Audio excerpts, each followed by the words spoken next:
Ladies and gentlemen, boys and girls, welcome back to the Football Stooges. This is our coverage getting into the late season for the NFL. We are officially past week 14, moving into week 15 now, getting into the nitty-gritty, final edge of the season, playoff implications, more and more relevant as every day passes. And as always, I'm your host, Lob City. Welcome to the Football Stooges, the stupidest way to cover football imaginable. And as K-Duff always says,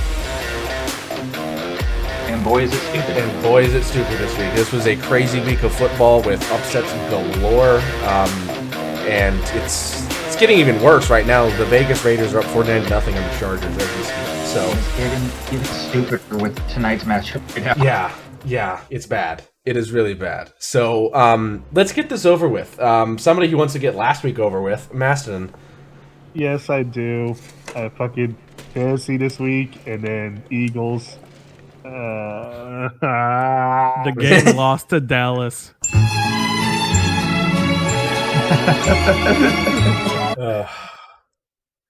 So it's sunny in Philadelphia unless you're an Eagles fan right now. Yeah, and somebody coming off a win, Mamba. This is usually backwards. Usually Maston's coming off a win. The Packers lost and the Lions lost. So it's been a good week.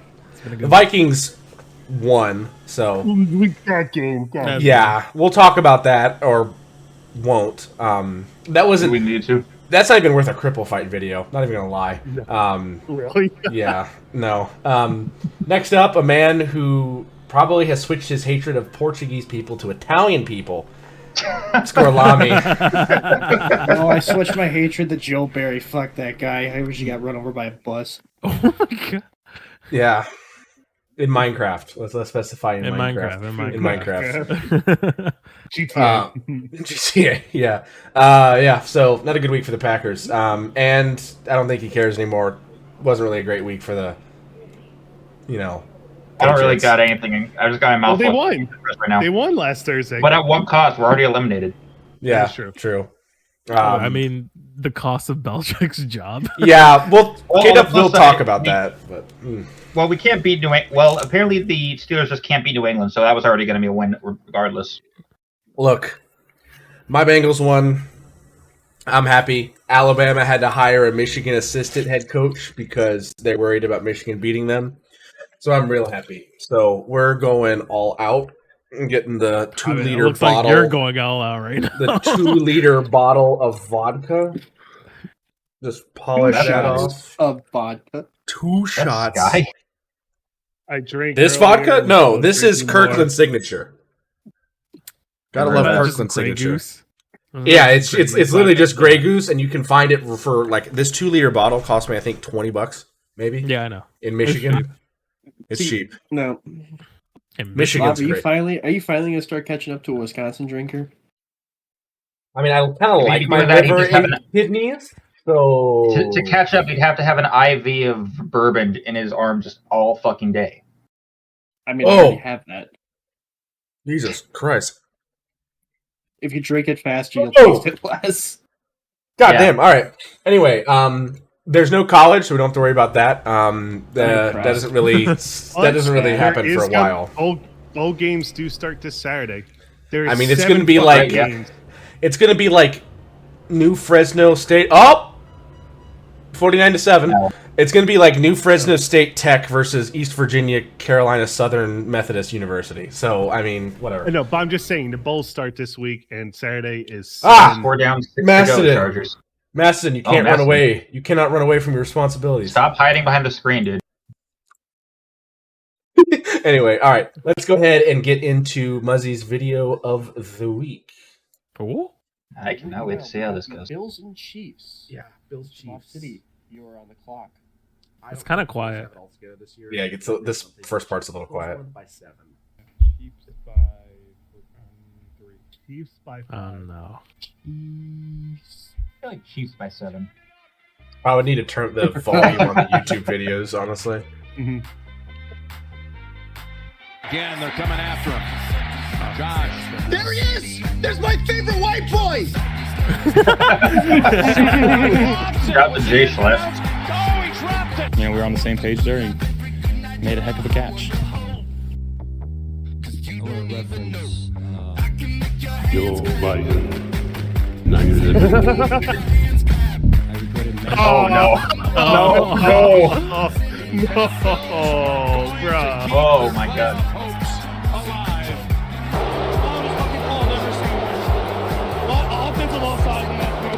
Offensive offsides. Fucking terrible. I just said that. Hey, because it keeps running. For Mahomes, he can. We had that graphic early in the game. Tua in traffic. He'll be brought down. What happened Oh to yeah, this? this. Telling me there's a chance. The whole offense got injured. We comes to Sean 11. Talking a bunch of damn rocks. Get the hell away from me.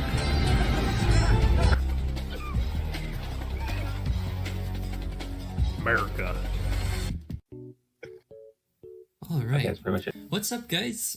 So for this week in fantasy, this week I decided to do a tier list since we are now a tier list podcast, resulting in episodes about 2 hours and 30 minutes. But you know, I think this is a really good format for us to continue doing, and I just thought that I would hop on the bandwagon with that. I've got the fast foods here, just as a reference for our overall rankings of how we're going to rank how everyone did in the week and their possibility in the future for our. I kind of agree with his tier list, but Taco Bell's a little low for me there. Here. Let's go ahead and take a look at week 14. These are the final scores. I know I do this usually in image format, by the but way. you know, we'll do By a less than a little bit point, more I'll take it. in-depth analysis. Think about overall what the implications are. I was so had a close to pretty winning. good I week. should have. Look at CJ Stroud, Even though 3.6 for me, fantasy man. Football said that this was a battle of Ah, mediocrity. he got injured. I think that we Yeah. overall did pretty. Look at like the top four this guys. is Questionable, questionable, questionable, questionable. opinion doesn't Everyone's define questionable him on to my be a team. Super Bowl Yeah. contender. We'll take a look at who's Of next. course. What? He's going through his redemption arc right now. He had a rough start, but then he was able to hold on top of the number 1 slot. So he's definitely going to be a contender when playoffs roll around. Kato's been having a rough time. Past couple weeks, he's been doing pretty okay. Overall, this game was pretty close, but I know that last week Kato had a blowout. Continue on this path. You're gonna do great, buddy. I believe in you. Safe to say that you are currently. We'll put you here, the higher mid. I'll put you above McDonald's. There you go. I hope you're I'm above McDonald's. That. Let's Lon is go. probably making the playoffs. You know, I just have to put him here so that He should be a doesn't Super Bowl kill contender, himself, I because think. overall this season has been pretty shit for the Bengals. He's already clinched a playoff spot, if I'm correct. Yeah, he's second. I'm like I second. He's got definitely think Galame he's above gonna me, be a which I'm like, contender yeah. there. He's a menace. I'll put him above Popeyes. Lob's He's a wife, menace. Mrs. Lob City. You know, the Packers have been doing pretty okay. Kind of took an L there, but they're in the hunt. They're doing pretty good now, and I'm really excited to see how they improve. Oh God, Mamba, just look at this. He changed your name to the Pegging. It's overall not looking too good for you, Mamba. Looks like you're gonna win this game against Macedon. Everyone knows anyone can beat Macedon. Are you sure as about I that? have so many times. You'll win this game, but we'll see how much more you One can and two win. against Favor him. K-Def to maybe make the playoffs, maybe. Unfortunately, Wait, Mamba's how- grandma what?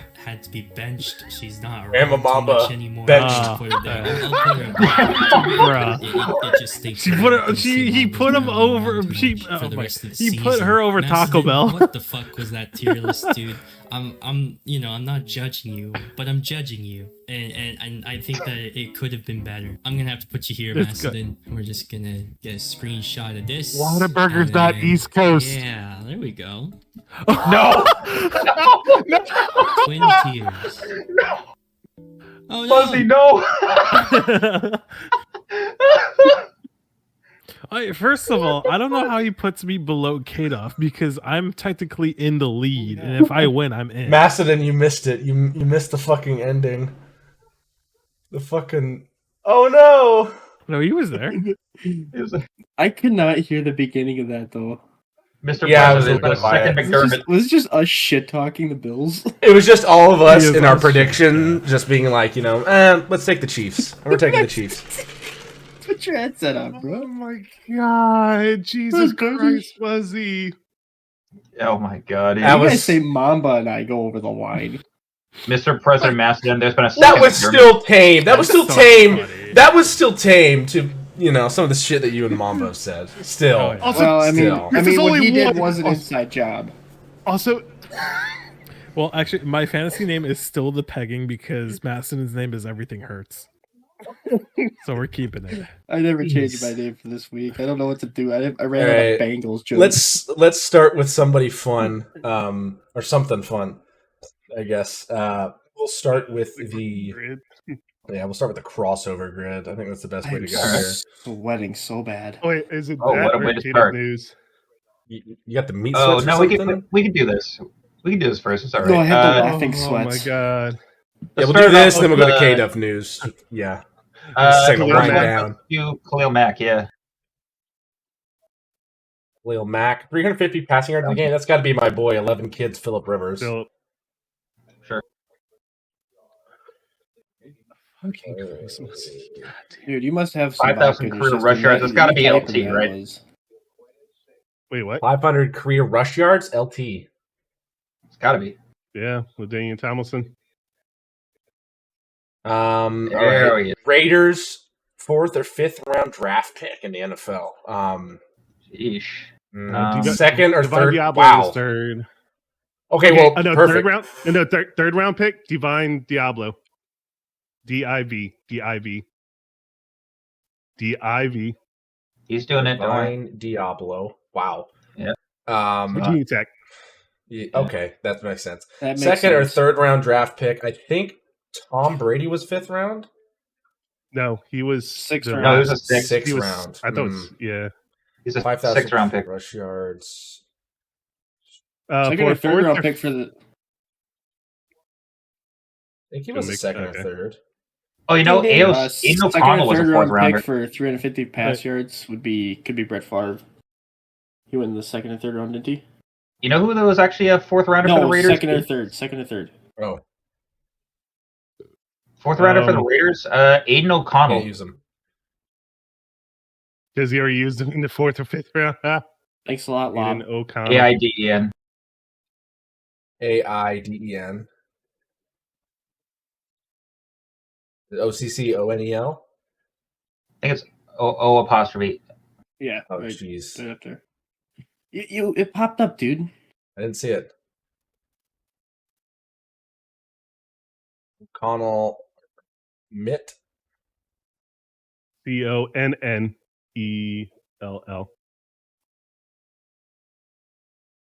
What the Take out the fuck? apostrophe. Take out the apostrophe. There is an apostrophe. That's the thing.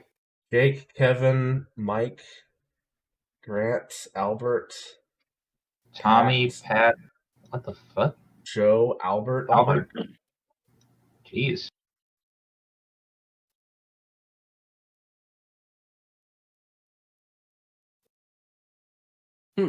Albert. Just The there. fuck? Is that on his name? That is. That's actually his name. AID. Is it? Oh, AN. AIDAN. A Don. That's I had to why. look it up. But yeah. Nope. And still nothing. What the fuck? The He's fuck? played in a game. There's no way they He's should. playing right now. Yeah, he's playing Yeah. right now. Like the foot. Okay, well, gotta pick Alright. someone else, I Hell guess. Well. Was Sorry, Charles OC. Woodson? Was Charles Woodson in the second round? Well, that's second, not 4th or 5th. For 5,000 career rush yards, 4th or 5th round, try Brian Westbrook.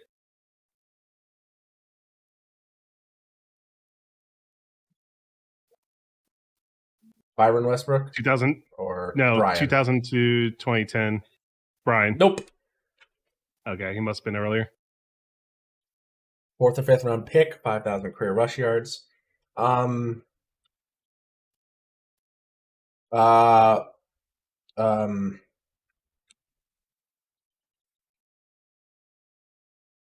Nope, not Cedric Benson. For second or third round, could you do Russ? What round did he go? I forgot. I think he was second round for second round. Mr. Unlimited. Okay. Yeah, Westbrook I knew you was were going to third say round. that. All right, so we need 4th or 5th Um, rounders that played for the Raiders, 350 passing yards and 5,000 career rushing yards. Was he a Incognito? no? Dang it. I'm trying to think of like old school Raiders players. Almost. Ken Dorsey. I don't know. Oh, Oh, Janikowski? I think it's Jan. Yeah, I did it. Sebastian Janikowski. Nope. Charles Woodson wasn't that late. No. Khalil Mack wasn't that late, or what? Doesn't even matter. We used him already. Max Crosby. I would think he'll be earlier. 2 X's. Wow. Oh, all right. 2 X's. Okay. 4th or 5th round pick with 350 passing yards in a game. Brock Purdy. Is that 5th round? No, That's like 7th. The last pick. Oh, yeah, fuck. he was the I don't last know how pick. many rounds there are. Nope. Try Frank Reich. Since I saw the name. Nope. Okay.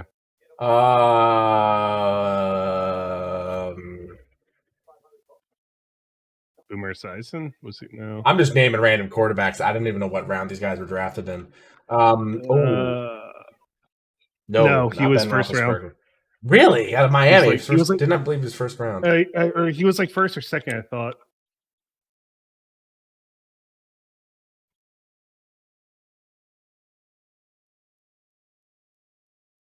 Eight? Yeah, he was the 11th overall. Ben was 11th overall. I am just throwing quarterbacks out here. I just threw a Dan Fouts. Mark Brunel. Mark Brunel, he was drafted by the Packers. The 5th round. Brunell, Brunell. Brunell. Yeah. Wow. All right. Was he that old when you drafted him? Jesus. He got drafted in 1993, so during Matt's teenage years. Shut the fuck up. Okay. 5,000 career rush yards and a 4th or 5th round pick. Late running back. Nope. No. Ray Rice. No way. No.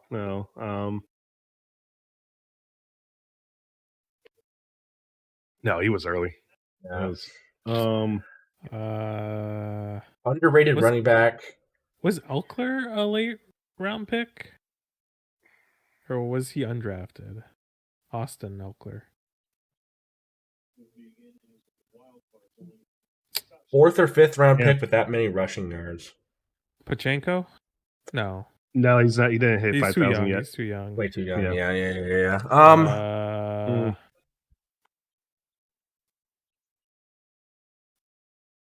Johnson, Bengals legend. Let's go. Okay. Damn. Oh, Aaron Jones was one. Dak Prescott. Oh yeah. Max Crosby, Russell, Derrick Henry, 5,000 career rush yards, second rounder. Derek Carr. These were all like just Khalil Mack, Phillip Rivers, and Daniel Tomlinson. So yeah. Yep. All right. Anyway, let's go ahead and transition now into KDuff News.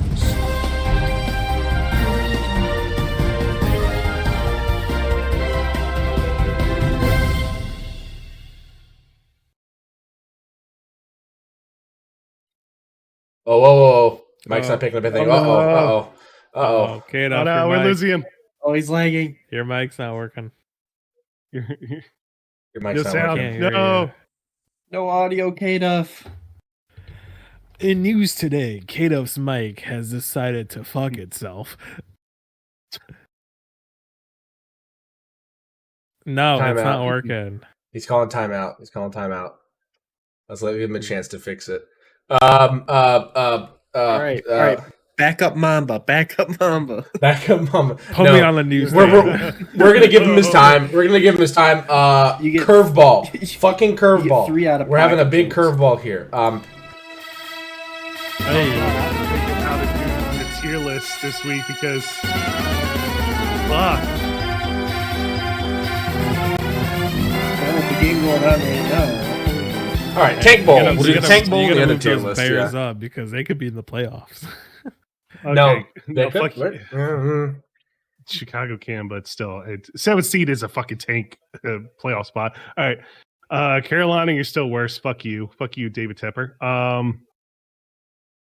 Fuck all, bro. Bump up New York, man. You got to give it to Tommy DeVito, man. Okay. You got to give it to Tommy. I mean, you got to give it to the Gabadoo. Well, here's the thing, though. It's like you had Patriots, Giants, Bears win. Washington's on Am a I back now? bye. Yeah, you're back. Yeah, now. you're back. You're back. Okay, cool. Fuck it. I guess put Washington at stinky and then move everybody else up. 1. Let's put Chargers at bad along with the Bears. Because fuck that team. Yeah. Titans beat the Dolphins. Let's remember. True. this. Do we move the Titans off No. honorable mentions, or do we leave them? No, I don't think They're I would. still in honorable had some- mentions. they had They're- some they're mayo just with growing their pains with coffee. Will Levis. You had the Jets winning somehow, Yeah. but still honorable mention. And then NFC South is still the NFC South. So the Cardinals out then? They had a bye, so I can't really Right. change fair out. enough. All right. Even though Washington had a bye, they're gonna suck. Giants are still eligible for the playoffs, right? And the Bears. Yeah. So I mean, By, know, but by like still- a single digit we're percentage. not that bad. Come on. yeah. You're not, but you're. But We're still, better than the Jets. Like, Let's go ahead and move on to the random tier Yeah. list of the week and see how Macedon shit. rates these teams. okay. In what way are you rank? What way do you want me to Blackhawks rank them S-tier. as? Now you can base this either upon like how they're doing this season so far, or you could do it based on their legacy as a organization, or you could do it based on how they've been in the past decade. You take your pick. Bruins C for choking. Past It doesn't decade. come from a Boston fan. D because fuck. All right. I don't know if you So- can really do decade because this list doesn't Seattle, have the Kraken, but also the Golden That's Knights are here. right. So maybe just organizations in total. So like the entire history of the organization, as an organization, where would they be? Who's the Browns of the NHL? Phoenix Coyotes. is Oh, the- absolutely. Yeah. Sure. Yeah. I mean, we're gonna do this. We're gonna add a row below, and then we're gonna come in here and we're just gonna slap a good old F All there. right. So yeah, Coyotes. You're going at F tier. Florida, D tier. At the Panthers. Yep. Well, I know my They should not NHL have made teams. Come on. I'm They I'm a fan made of it the to league. 2 Stanley Cup finals. Last year was definitely random, but still they've been Sabres C. They've had good years and then they have bad years. Only Also, made from some a Stanley Cup resident Stars fan, Sabres, the puck was in the crease first. Go fuck yourself. I'll put the Stars at B because they actually did win. Whoa! Only B? Come on. I agree with Mastodon. Well, okay, and then I have to put the Flyers at B because their Stanley Cup was back in the 70s. So is this legacy we're going over or current? Legacy. Legacy. Mm-hmm. Total legacy of organizations. There's one team Chicago- that if Mastodon puts bad, I'm gonna hurt him. Chicago had a Chicago? good ass run. It's Oh, weird. yeah. Chicago. No, they can stay there. No. Yeah, they can no. stay there. Fuck Chicago. Bruh. Yeah. Fuck Chicago. D tier. Me, I'm Gary Bettman. I like the Chicago teams. Hey, Let me we have- jack them off and give them Bedard. We had a couple of good Stanley Cups out there. They had a dynasty in the early 2010s. And then they Don't actually remind me. won a Stanley Cup back in like Oh, don't remind me, guess who they first beat in 09? what? Yeah, and who did they beat in 13? Yeah, I know. High B tier. So put Wow, B Stars. tier. I'm- Okay. I'm good with that. No, I agree with If you're going by legacy, technically Boston's on S tier. that. Yeah. It's all because of Unfortunately. Bobby Orr 300 years ago. That You rat put face. some respect fuck. on that fucking name. Yeah, I will not put You put respect respect on on that fucking- fucking Marchand's name or fucking Yeah, never on Mark. Chara, bro. A great player. Dude looks like a ghoul from the Goonies. I seriously only think Chara. I seriously think the only reason we brought him back was just trying to distract him from the fact we wasted last season. Yeah. Yeah. Capitals are they had it one recently, so very low B because they actually have one Yeah. Not recently. C for Capital. Ovi carries him. I've showed it to you before, but I have a signed picture frame of Ovi that has net from his like 100th goal or 1,000 or 500th goal, and then his 484th goal. pieces of the netting from it. One of my favorite players. Let's see, Ducks, high C. They actually have won a Stanley Cup, but it's been iffy. The Ducks have a Calgary. They do back in like 2001, I think. 2000. Something like that. Yeah, 2001. Calgary. They're about C also. C for Canada. I feel like you also got to do this, even though I don't like them. Yes, Detroit. Yep, Detroit. You have to put it. Man, I don't have to Cronwall your ass now. Red Wings, yeah. And then this also. Maybe A, just because of the legacy, but not a ton of championships. Legacy, but the recent, kind of like Toronto's weird. Toronto's that weird one. They actually have like decent amount of Stanley Cups also. Well, I put him in D for what the Harold Ballard did for them. Oh, yeah. But I have to think of Stanley Cups to C. Yeah. Pittsburgh Penguins, where are you going to put them? Oof. Technically, S. Penguins Red Wings was so good, even though I don't like both teams. That was so good. That was such a good match. I had the luxury of picking between 3 teams because we don't have a team in Wisconsin. Carolina is at C. With the Red Wings. Along with Anaheim because they won the Stanley Cup, but then up and down. Colorado B. Wait, Gorlami, wouldn't because of proximity Avalanche. you be a Wild fan? Avalanche. Oh, right. A. At B. Proximity, yes, but also fuck the Wild. Columbus Blue Jackets. I hate Minnesota. You are at F. Wow. They have not done. They only made to the playoffs and like lose in like the first or second round. Great. One of the best. A glorious year they beat the Lightning. Yeah. Hockey logos are still very, very good in my opinion. This is one of the best ones, especially since it's newer. Very, very cool logo, in my opinion. I do think though, one thing the NHL should do, or the Sabres should do, is they need to go back to their black and red colors. That was a lot better. That was a nice one. Fuck this is. I have a Dominic Hasek jersey from '99. The year that they lost fair and square to the fucking Dallas Stars, and it is so much better than this blue and gold and white shit. That was the year we were born. Yeah. Your lob. Yeah, it was. That was 4. Fucking Oilers. Gretzky's main team, really, if you think about it. Yeah, no, I know. I'm thinking about it. It's just after Gretzky, just downhill. Yeah. Just downhill after Gretzky. So where would you put that then? Like mid B? B? Like A? Like high B. Not on the same level. Okay, all right. Oh, it's they're almost. Now to the Kings had a dynasty. Tier list, Lob? No, I'm just talking Yes. through with them. I think they did have a dynasty, but it's a short lived. Yeah, they did win a couple. They did win a couple in the 2010s, but I don't know if I call that a dynasty. I mean, they also had Gretzky for a while. That definitely contributes to your legacy. Is it a low A? No, is it like is this the separation? No. Low B. Low B. Gretzky did nothing for them. It's Gretzky, but nothing. All right, Minnesota Wild, you're at F. Damn. All right. Okay. Nashville, you're at D. Jersey's at A. Oh, all right. Okay. Yeah. Bro, Durham. They've been having a bit of resurgence this year, I think. Islanders, they're also A. Rangers, you have to put at S. Ottawa, D. They're a team. C. They exist. They exist. San Jose. Ottawa.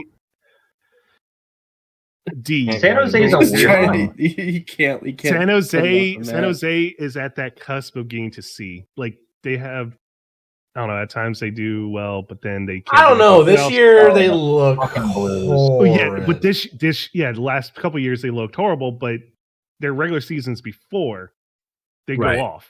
All right, Blues, St. Louis Blues. C. They're with the Anaheim Ducks. The Lightning, they're at A. They actually showed like a Southern team actually winning. They're the current Vancouver. dynasty, in my opinion. What about the Canucks, the team who every time they lose a meaningful game, they burn down their city? Yeah, that's Robert Luongo. C. I gotta have to say not S, Vegas. not S for the Knights, but A. They made to the playoffs for every year they've been in. There's a very, very small sample size for them, though, right now. Yes. Yes, but it's also respectable that in less than a decade of existence, they've already got a Stanley Cup to show for it. Absolutely. They had the record. Yeah, they beat the record of the fastest suspension team to win the Stanley Cup, beating the Philadelphia Flyers in like getting in 5 years instead of 6. Mm-hmm. Jets, they're at F. They've been having a rough, just in general. Yeah. Ooh. There we go. Winnipeg Jets. Jets. Where would you put the Kraken, or is it too young to even tell? That was meant to be a joke, but Oh, that's a good question. Would you put them at low C just because you don't know? It's just kind of like mid tier, like. I feel like C would be a good benchmark. Average till proven otherwise. I mean, yes, their first year they didn't make it playoffs, but then they made it the next year. They only been in the year for 2 years, so I don't know exactly. All right, this has been Mastodon's Hockey Franchises tier list. Let us know what you think about these rankings. Anyway, now let's go ahead and transition to KDF News. Yeah, after that, a bit of a false start there. Yeah, technical difficulties caused a false start, 5-yard penalty on me. Anyway, starting out with injuries, you might have, if you're watching the Thursday night game right now, which you're probably not because it's going to come out way after it ends, you might notice that Easton Stick is in the game. That's because as we start off injuries, the big one that's out for the year right now, Chargers quarterback Justin Herbert. He is done for the remainder of the season with a fractured finger on his throwing hand. Owie. And meaning that you will not be seeing him suffer more pain at the hand of Brandon Staley's play calling. Also out this week, we've got Dolphins center Connor Williams. He tore his ACL in their loss to the Titans, which is a crazy upset. We'll get to that. The Bears have lost defensive end Yannick Ngakoue with a literal broken ankle. Apparently, he got that in their game versus the. Did you guys get that play again this week? The Lions? Yeah. Browns, they lost a shit ton of pieces this week, starting out with defensive end Ogbo Okoronkwo, the torn pectoral, defensive tackle Maurice Hurst with the same injury, and offensive tackle Jedrick Wills Jr., who is already on IR for a knee injury. He is having surgery that's going to end his years, meaning he will not be able to return. Rams tight end Hunter Long, he's also going under the knife for an MCL injury that will end his year. Commanders Commanders linebacker Jamin Davis also suffered a shoulder injury that's going to end his season. He is not going to be back off IR in time for them to make it to the end of the year. Other short to long-term stuff, the 49ers have lost wide receiver Ray McLeod III for 4 games with a rib injury. Ravens safety Kyle Hamilton has confirmed to have a sprained MCL by head coach John Harbaugh, so he's going to miss a few games. As is Brown safety Grant Delpot, who got a pulled groin muscle, so he's also going to be out a little bit. Questionables going into the week. Both Steelers linebackers T.J. Watt and Alex Highsmith are still in concussion protocol, as is Texans quarterback C.J. Stroud, who still has not been practicing yet this week, as he's still in protocol. Packers wide receiver Christian Watson's been dealing with a hamstring injury. Chiefs running back Isaiah Pacheco's got a shoulder injury. Colts running back Jonathan Taylor, he's expected to come off IR this week with the thumb injury he had a couple weeks ago. Rams tight end Tyler Higbee's got a neck injury he suffered in their game against the Ravens this week. Seahawks quarterback Geno Smith also got a groin injury. Vikings wide receiver Justin Jefferson, only after just getting him back off IR, he's going back onto it with a chest injury. That was the hardest hit I have seen. Legal hit on him. It was. He got fucking flattened. I've not seen a harder hit since Mike White got sawn in half by Matt Milano last year. Oh my God. I still think the hardest hit I've seen was that one Jadeveon Clowney had in college where he just sends a guy's helmet. No, don't remind me. No. All right. No. Well, I'll remind you of this instead. Bengals quarterback Jake Browning, he's questionable with a hand injury, but you still got AJ McCarron, so that should cushion the blow a little bit. And Raiders running back Josh Jacobs apparently suffered a quad injury as well in a really awful game against the Vikings. Finally, other news before we get off injury stuff. Apparently, Broncos guard Quinn, I believe his last name is pronounced Miners, had to be hospitalized after their game in Los Angeles against the Chargers for apparent chest tightness and an elevated heart rate. It didn't come up until during the game, but and he didn't travel with the team back to Denver. He was held for observation, but I believe he's back with the team now and is just still questionable for their game this week. Anyway, going into signings and re-signings, the Browns have lucked out with Joe Flacco. He's been doing pretty respectable play for them. So much so that they have decided to sign him to a 1-year extension worth $4 million in incentives, plus $75K per regular season game for the remainder of the season, as well as other incentives if they continue on into the playoffs. They hold the 5th seed right now, and the incentives range between $250,000 to $2 million, depending on how they do the playoffs. Meaning they win a wild card game, or they defy all odds against them and somehow win the Super Bowl, which is a long shot. If That's all. Joe Flacco wins the Super Bowl as a Brown, hell will freeze over. There's no way.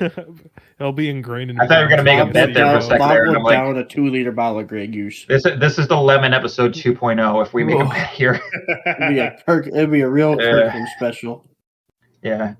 Let's see other stuff. The Rams have elevated a guy off the practice squad, an old friend of yours, Gorlami, former Packers kicker Mason Crosby.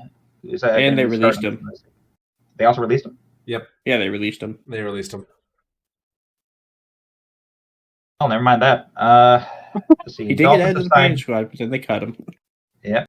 Let's see. Dolphins have signed former Patriots linebacker Kellen Munson. The Patriots signed former Eagles linebacker Christian Ellis, and because we just can't use talent effectively, and even though I've been screaming at Belichick to try and use him at one point, the Patriots have let backup quarterback Malik Cunningham walk and sign with the Baltimore Ravens. And that's not the only loss we suffer this week. As we go into trades and releases, wide receivers coach Ross Douglas, effective immediately, has left the team to take up the exact same position at Syracuse University. And then, as we go into other news, the news, of course, I already mentioned it, but at 3-10, the Patriots have become. Whoa! I am sorry. I just saw a Raiders DB intercept a screen pass one-handed behind his back for a touchdown. It is about to be 63-7. What the fuck? Fucking hell.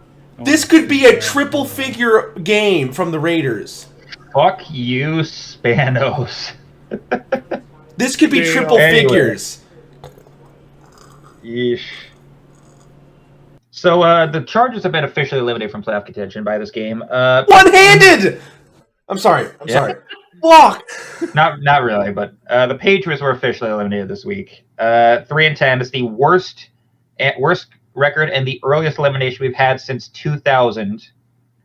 That was even after coming off a win this week. That week we were doomed by of all teams, the Bengals win over the Jaguars. And it's just been a shit year for us. I expected it to be bad, but I expected it to at least be watchable. But it's just showing us that whatever Belichick's had doing this team in these past 3 years, it has not worked out in his favor. And as such, an insider who's a reputable source, this is Tom Curran, he's like the Adam Schefter of Boston sports media, has confirmed that since as far back as the game against the Colts in Germany, after that loss, a decision has already been made that at the end of the year, Belichick is expected to no longer be the head coach, which I know we've already reported on before, but from the sounds of it, this is actually pretty much it for Belichick. They're just going to let him finish out the season with whatever dignity he has left. They'll probably either release him or work out a trade for him some way. But yeah, I think this is the nail in the coffin. And honestly, I'm numb to it. I'm just fucking done with it. The Belichick dynasty is over. The Patriots dynasty is over. Just wipe the slate clean, move on, and probably check out on which quarterback we're going to be drafting here. As we go on to the college quarterbacks, the Heisman Trophy was given out this week, surprisingly to LSU quarterback Jaden Daniels, who beat out guys like Washington quarterback Michael Penix Jr., Oregon quarterback Bo Nix, and Ohio State wide receiver Marvin Harrison Jr. He was in the running, but I didn't expect him to be the guy to get the most votes for it. So good to him, I guess. Yeah, Marvin Harrison was the best player. Jaden Daniels just had the most amount of stats and was a quarterback. Yeah, that's always the case with the Heisman. If you're a quarterback, you're usually a shoo-in for it. But seriously, I felt like Michael Penix or Bo Nix had the inside track for it. But they both have some glaring weaknesses. Not that Jaden Daniels doesn't, but also Jaden Daniels was putting up 600-yard games total of running and passing. It was pretty bizarre. All right. Anyway, going back into NFL stuff, the Chiefs wide receiver Justin Ross has been suspended 6 games for violation of the league's personal conduct policy. This is in regards to a arrest he had in October for criminal battery and property damage in Kansas City. He's already been out 5 games, which will on the commissioner's exempt list, which will count towards his suspension. But as such, he will need to repay the team the game checks he's had for the past 5 games he spent on this league. Which I have to say is kind of odd that he's suspended for it. Yet Von Miller, who was literally arrested in his investigation for assaulting his baby mama, was still able to suit up this week. But that's just me. We finally got some punishment on what happened in that scuffle between the 49ers and Eagles game. So the fines as such were 49ers linebackers Dre Greenlaw and Demetrius Flanagan Fowles were both fined $10,000. For some reason, Eagles defensive tackle Jalen Carter was fined $17,000, and Eagles head of security Dom DeSandro was banned from the Philly sideline during their game versus the Cowboys. Vikings offensive coordinator Wes Phillips, he also was on the sidelines this week, even after being arrested for a DUI in Minnesota over the weekend. And someone who's been actually absolved of their crimes, the agent for former Bills punter, the punt god himself, Matt Ariza, has announced that his lawsuit for you-know-what has been dropped, and he is now available to be evaluated by any team looking for a new punter in the offseason. So good for him, I suppose. Let's see. Yeah. Sad news out of the Titans camp this week. Former tight end Frank Wycheck passed away at his home in Tennessee at the age of 52.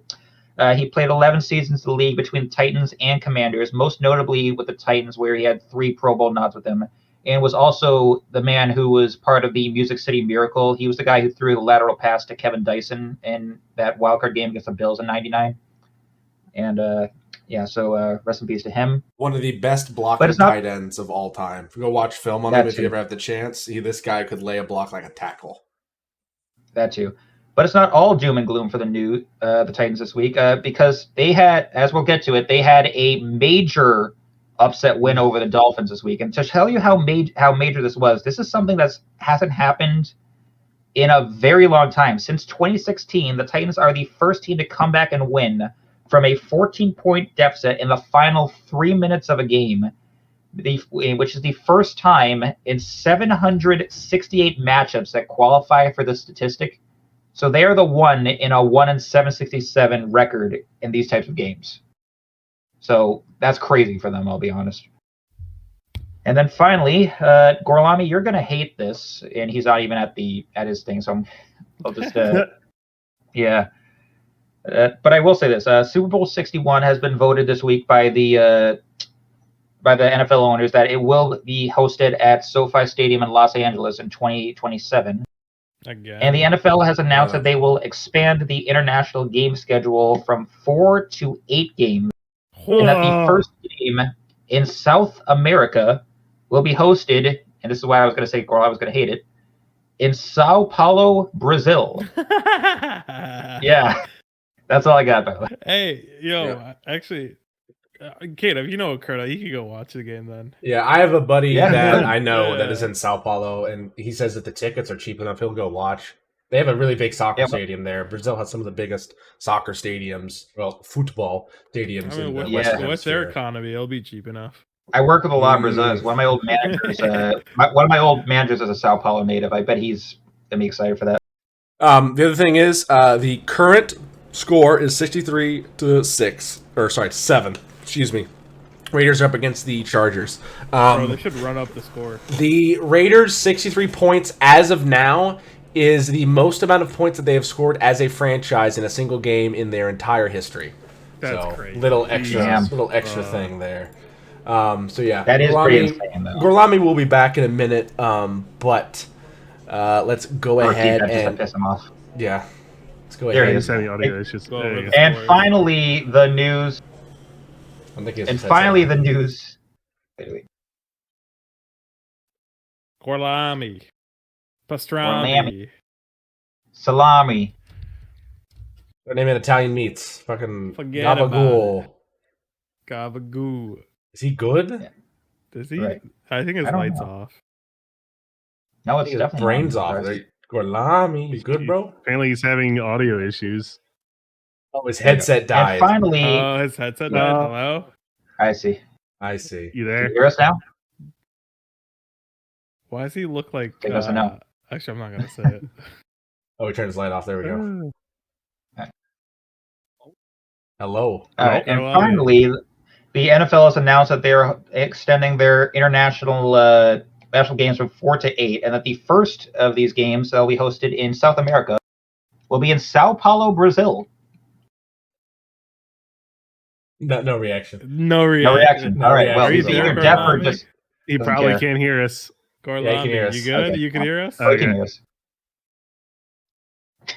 He's not responding. Yeah, talk, Gorlami. Let me see if we can hear you.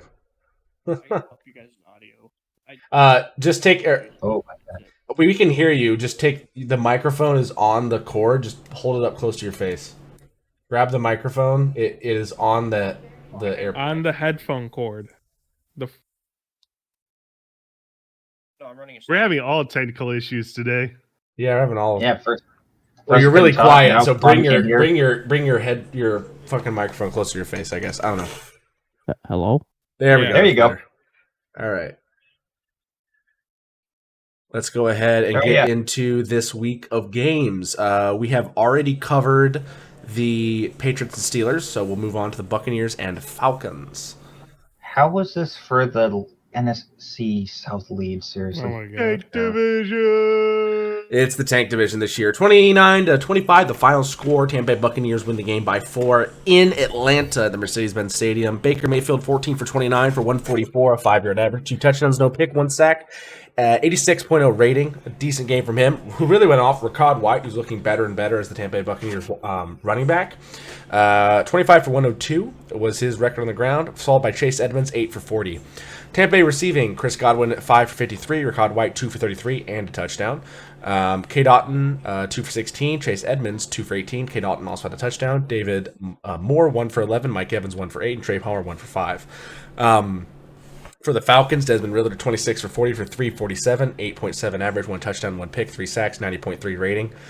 On the ground, Tyler Algier, 9 for 40, Bijan Robinson, 10 for 34 and a touchdown, Desmond Ridder, 4 for 15, and Cordell Patterson, 3 for 7. Couldn't really get Bijan Robinson working well, but again, Vita Vea's on that defensive line. You can see why.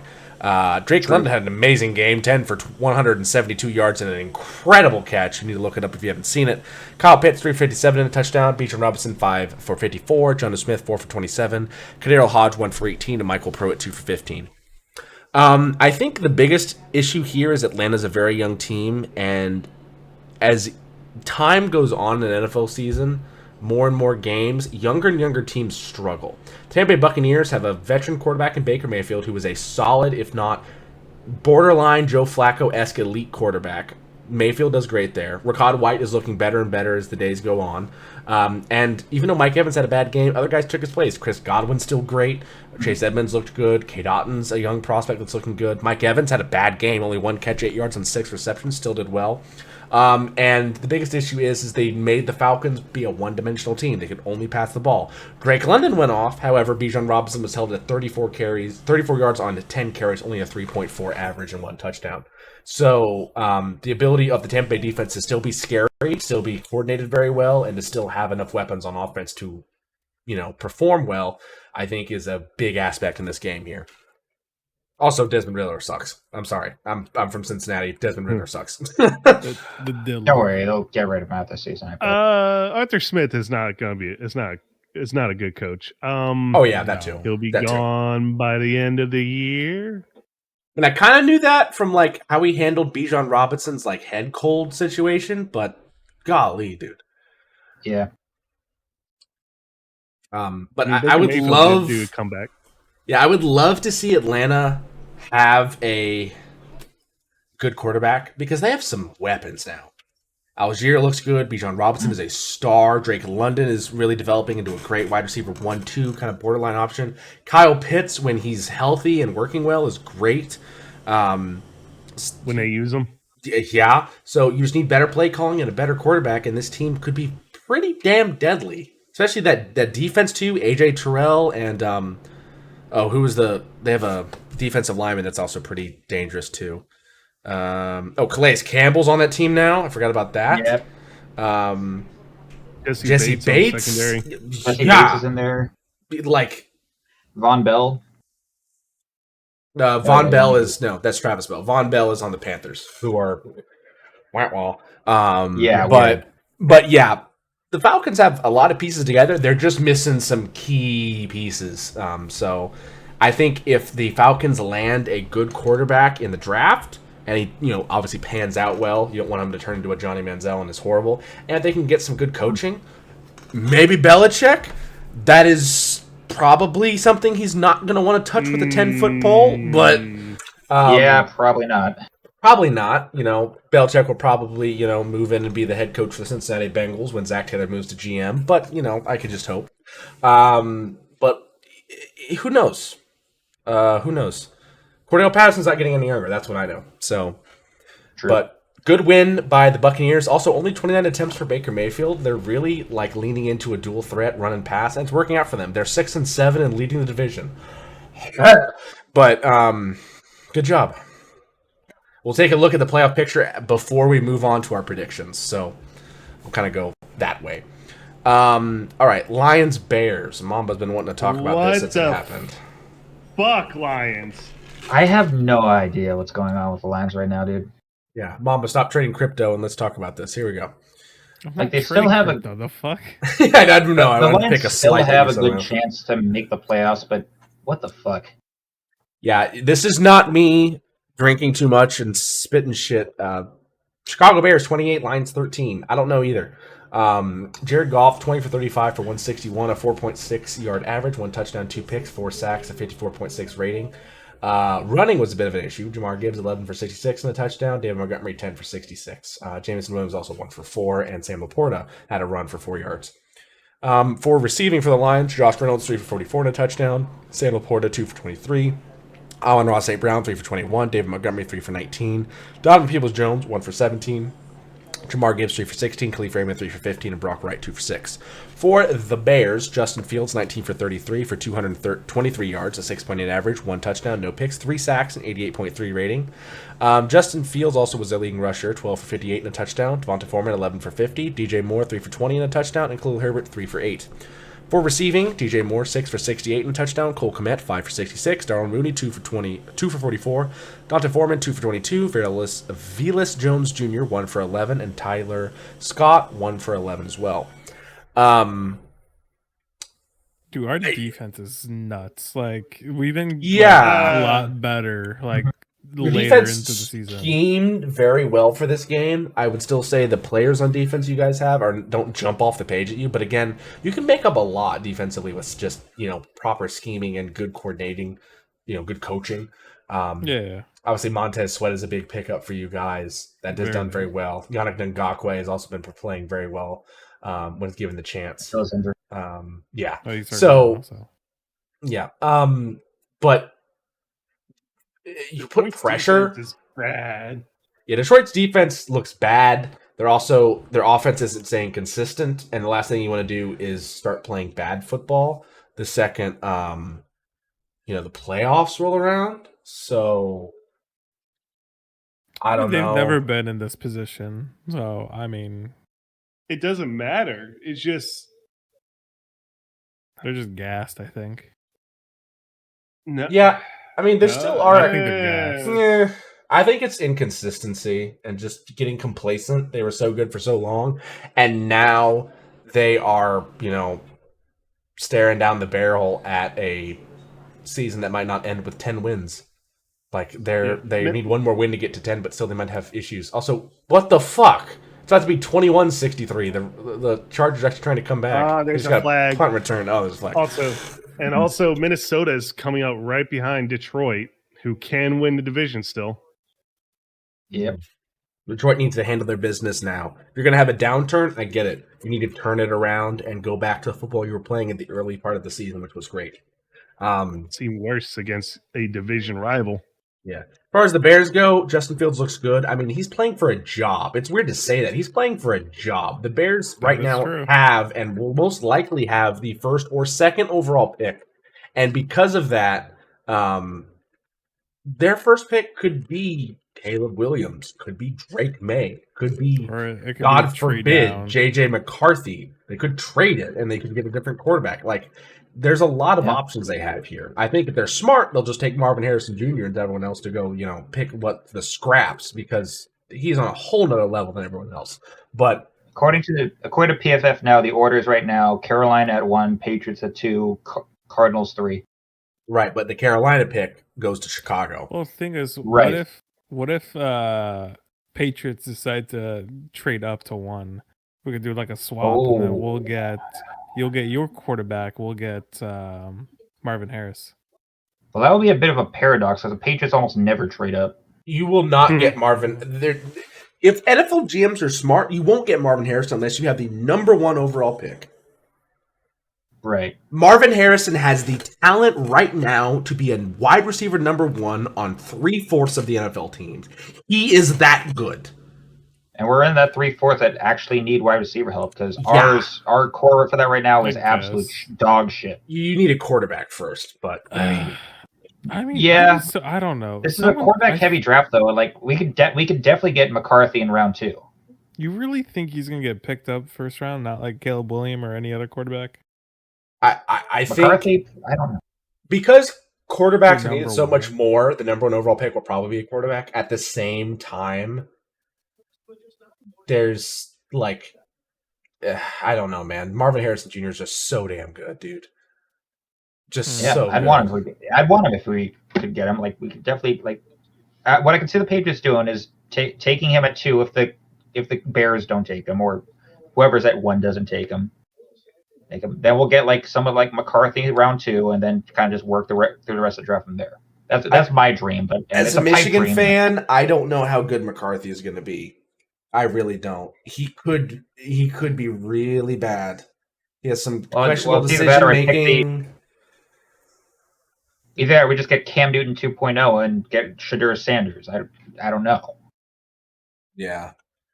I don't think Shedeur is leaving either, though, because the hype around Colorado's crazy right now. But anyway, good win for the Bears, and Lions got to get it together. Really got to get it together. Yeah. Moving on, smoking that indie pack. Golly, I guess screens can work sometimes. Just don't run them 30 times a game. Fuck. Cincinnati Bengals 34, Colts 14 from Pedro Stadium in Cincinnati, Ohio. Gardner Minshew 26 for 39 for 240, a 6.2 average, 1 touchdown, 1 pick, 3 sacks, 81.1 rating. Zach Moss had a bit of a down day. Really good job by the Bengals defensive line and linebackers. Only 13 carries for 28 yards. He's a very good running back. Honestly, as a second string running back for the Colts, he performed very well in the absence of Jonathan Taylor until this week. Michael Pittman Jr., the main receiver for the Colts, 8 for 95. Will Mallory, 5 for 46. Josh Downs, 3 for 32. Zach Moss, 4 for 28. Alec Pierce, 2 for 22. And Kylan Grayson, 2 for 17, as well as Mo Alley Cox, 1 for 2 in a touchdown. So for the Bengals, Jake Browning, 18 for 24 for 275 and 11.5 average passing, 2 touchdowns, 1 pick, a 122.7 rating. In the 3 weeks he's played, he has had the highest quarterback rating of any quarterback, which has been nuts.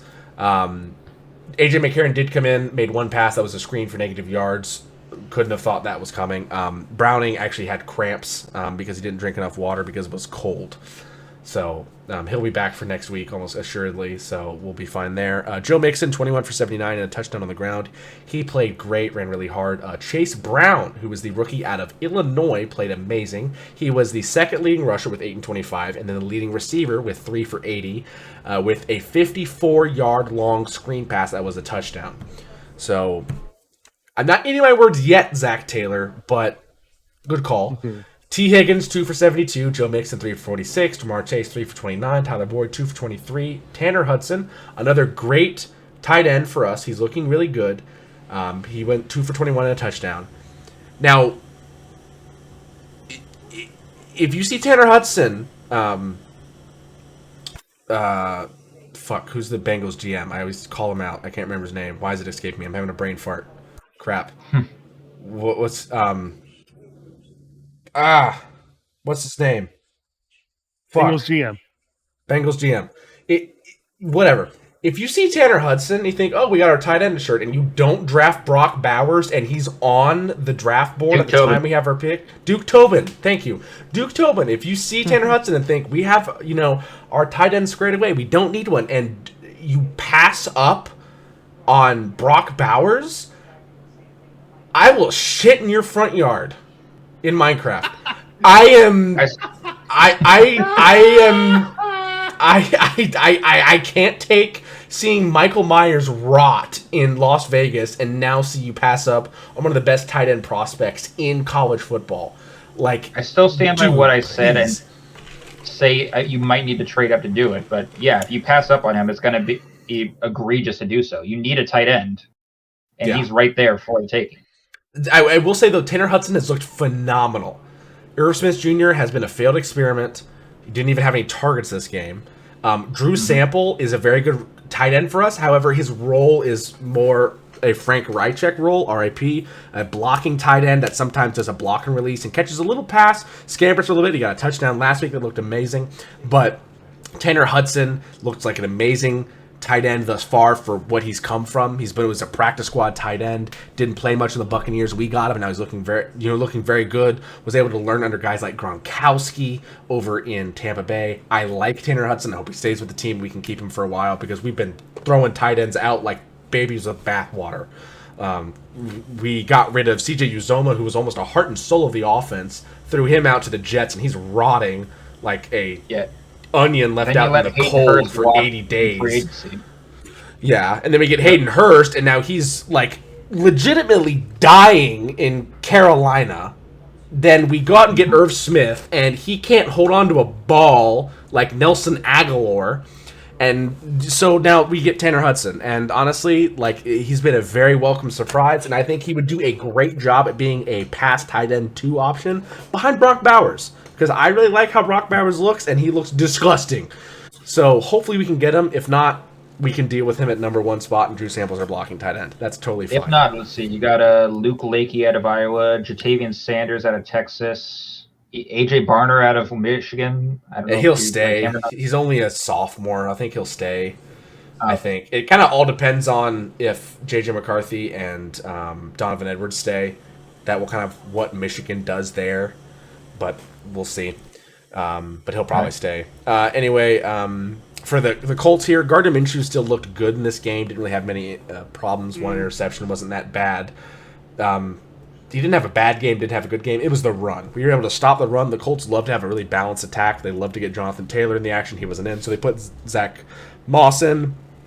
DJ Reader is big DJ for a reason. Same with BJ Hill. They were tremendous at being able to stop the run. They have a...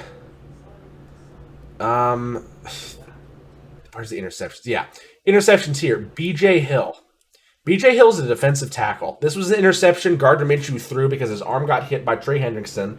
Hit Quentin Nelson square in the back of the head. Bounced up. DJ Hill shred his blocker and immediately dove forward. Got a interception at the negative 2-yard line, basically, of the line of scrimmage, if you will. So amazing play by him.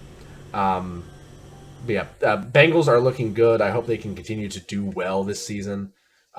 We have a chance at making the playoffs. I don't know if we'll do much in the playoffs, but hey, Jake Browning doesn't look bad. I think Jake Browning, honestly, at this point, looks like he could win you games, not just win a game with Jake Browning. So I'm open to see what happens. Any other thoughts? All right. Anything else? Not really. I didn't really watch too much of this game, but good win by the Bengals. Watch this. I guess we go to next game after the Bengals stick sucking. Well, I yap about them. They're my team. I yap about them. You guys yap about your teams. We're just professional I don't yap that much yappers. about the Bears, okay? Well, I mean, your season's not much to yap about. I'm sorry. Okay. I mean, This yours game was. neither. I don't know what to make of this game. Elite Joe Flacco. Elite. I think Joe Flacco is an elite quarterback, one of the greatest quarterbacks of all time, probably ever. He's going to keep up with yous all again. Yeah. Trevor Lawrence, 28 for 50 for 257, a 5.1 average, 3 interceptions, 3 touchdowns, 4 sacks, 65.2 rating. Didn't really help them as they lost to the Cleveland Browns 31-27. ETN on the ground for the Jaguars, 14 for 35 and a touchdown. Dearness Johnson, 3 for 12. Trevor Lawrence, 3 for 11. Receiving, Evan Ingram, 11 for 95 and 2 touchdowns. Calvin Ridley, 4 for 53. Travis Etienne, 4 for 37. Zay Jones, 5 for 29. Parker Washington, 2 for 27 and a touchdown. And Dearness Johnson, 2 for 16. For the Browns, elite quarterback Joe Flacco, 26 for 45 for 311 yards. The fact that Joe Flacco at fucking, how old is this 40? motherfucker? 47? 38, really? 38, wow. He looks 97. I don't... Okay, Joe Every quarterback Flacco... north of 35 does. Joe Flacco, like, doing these numbers... In his, like, out of his prime, yeah. Yeah, like, he's outperforming Trevor Lawrence. 26 for 45 for 311, a 6.9 average, 3 touchdowns, 1 pick, 1 sack, 92 yard rate, 92 overall rating. Yeah, also, hey, Doug Pearson, this is what happens when you try to play a QB that is fucking injured in a short week. I don't know if it was a short week, but like, and when he's not fully healthy, can't fucking run, can't do shit with a fucking, I don't know, whatever injury he had. It was a short week. They played on Monday. So it was a shorter week, but not Thursday short. So yeah, it's not Thursday short, but still. Yeah. What the fuck, Doug? I mean, who's their backup again? It doesn't matter. Like CJ Beathard? Is Beathard? CJ Beathard, yeah. CJ Beathard would have done the same. Jacksonville is competing. Oh, dude. CJ Beathard is competing CJ for... Beathard or somebody named Nathan Rourke on their depth chart. Yeah, the Jacksonville Jaguars are competing for a playoff spot. They need what they can get. So I can see why he played Trevor Lawrence. Not the greatest idea, but also like probably get a better backup than CJ Beathard. Sad thing is though, they just like they could still be out of the playoffs because of this game and having Trevor Lawrence getting hurt even more. If this try to win now and get injured and still lose all the way, or actually have your QB be healthy and can win very soon. Yeah, if this season didn't teach you anything, it should teach you that you need good backups. Yeah. True. Jake Browning, Gardner Minshew, even for a while you had the Pastronaut, like Tommy DeVito. We'll talk about him in a minute. Some of these backups have looked very good. So you want to have good backups that can really support your team. It's hard to keep them, obviously, but you'll see. Rushing for Cleveland, Jerome 451 for 12 on 12. Kareem Hunt 27 and a touchdown on 10. Then for receiving, Njoku had a good day. 6 for 91 and 2 touchdowns. Amari Cooper 7 for 77. Elijah Moore 3 for 42. David Bell 1 for 41 and a touchdown. Jerome Ford 5 for 31. And Cedric Tillman 2 for 23. Again, it is weird to see Joe Flacco in a Cleveland Browns uniform. It's also weird to see Joe Flacco throwing darts that are tight spirals, tighter than Brett Favre's, like nailing people for 311 yards. You are so far away from your mic. What happened? He's talking about the Kiko Alonso. Yeah, Kiko Alonso. No. Yeah. Kiko Alonso Joe Flacco brain dead. Well, Joe Flacco still loves his arm punts. He still did an arm punt. I mean, Joe Flacco is honestly one of the toughest quarterbacks in NFL history, and I'll tell you why. If you remember absolutely one of, not the best, one of. He's in the top 10 at the very least because there was a game that I was watching as a kid. Like, not really kid, like high school, middle school, but whatever.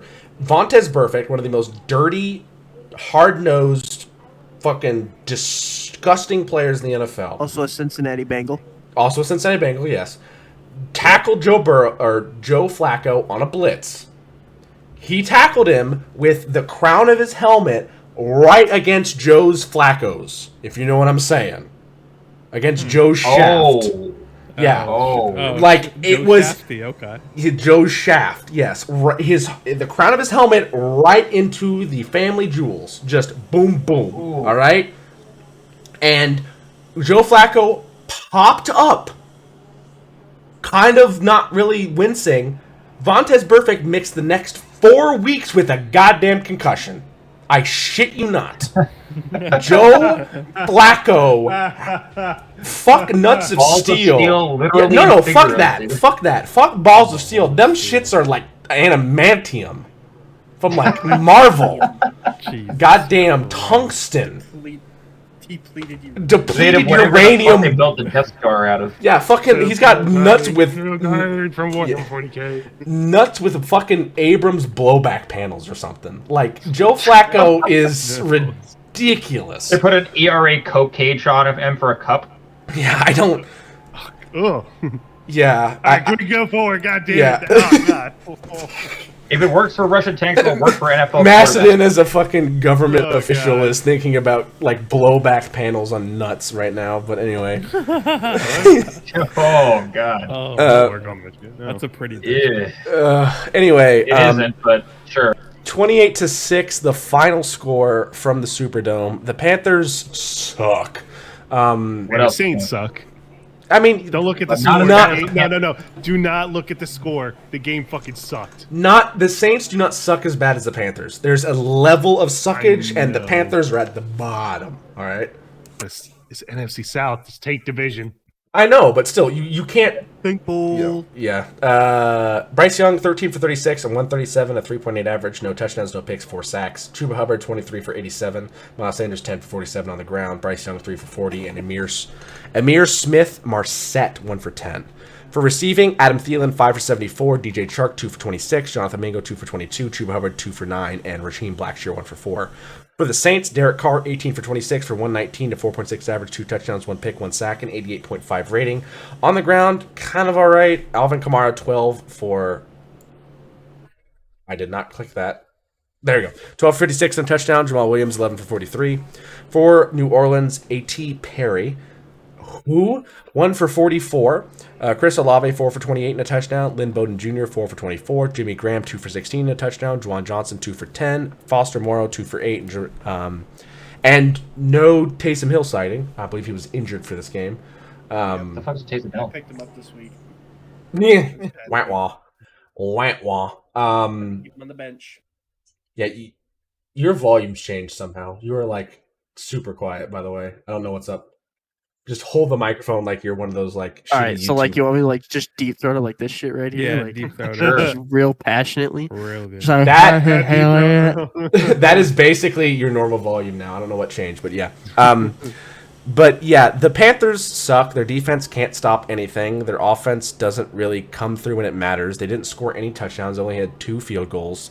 Bryce Young doesn't look good, but at the same time, It doesn't look good, but at the same time, he has no time. So we can't really fully adjust at what's happening here. But at the same time, what really can you do here? Hope you'll get something good in the draft in round 2.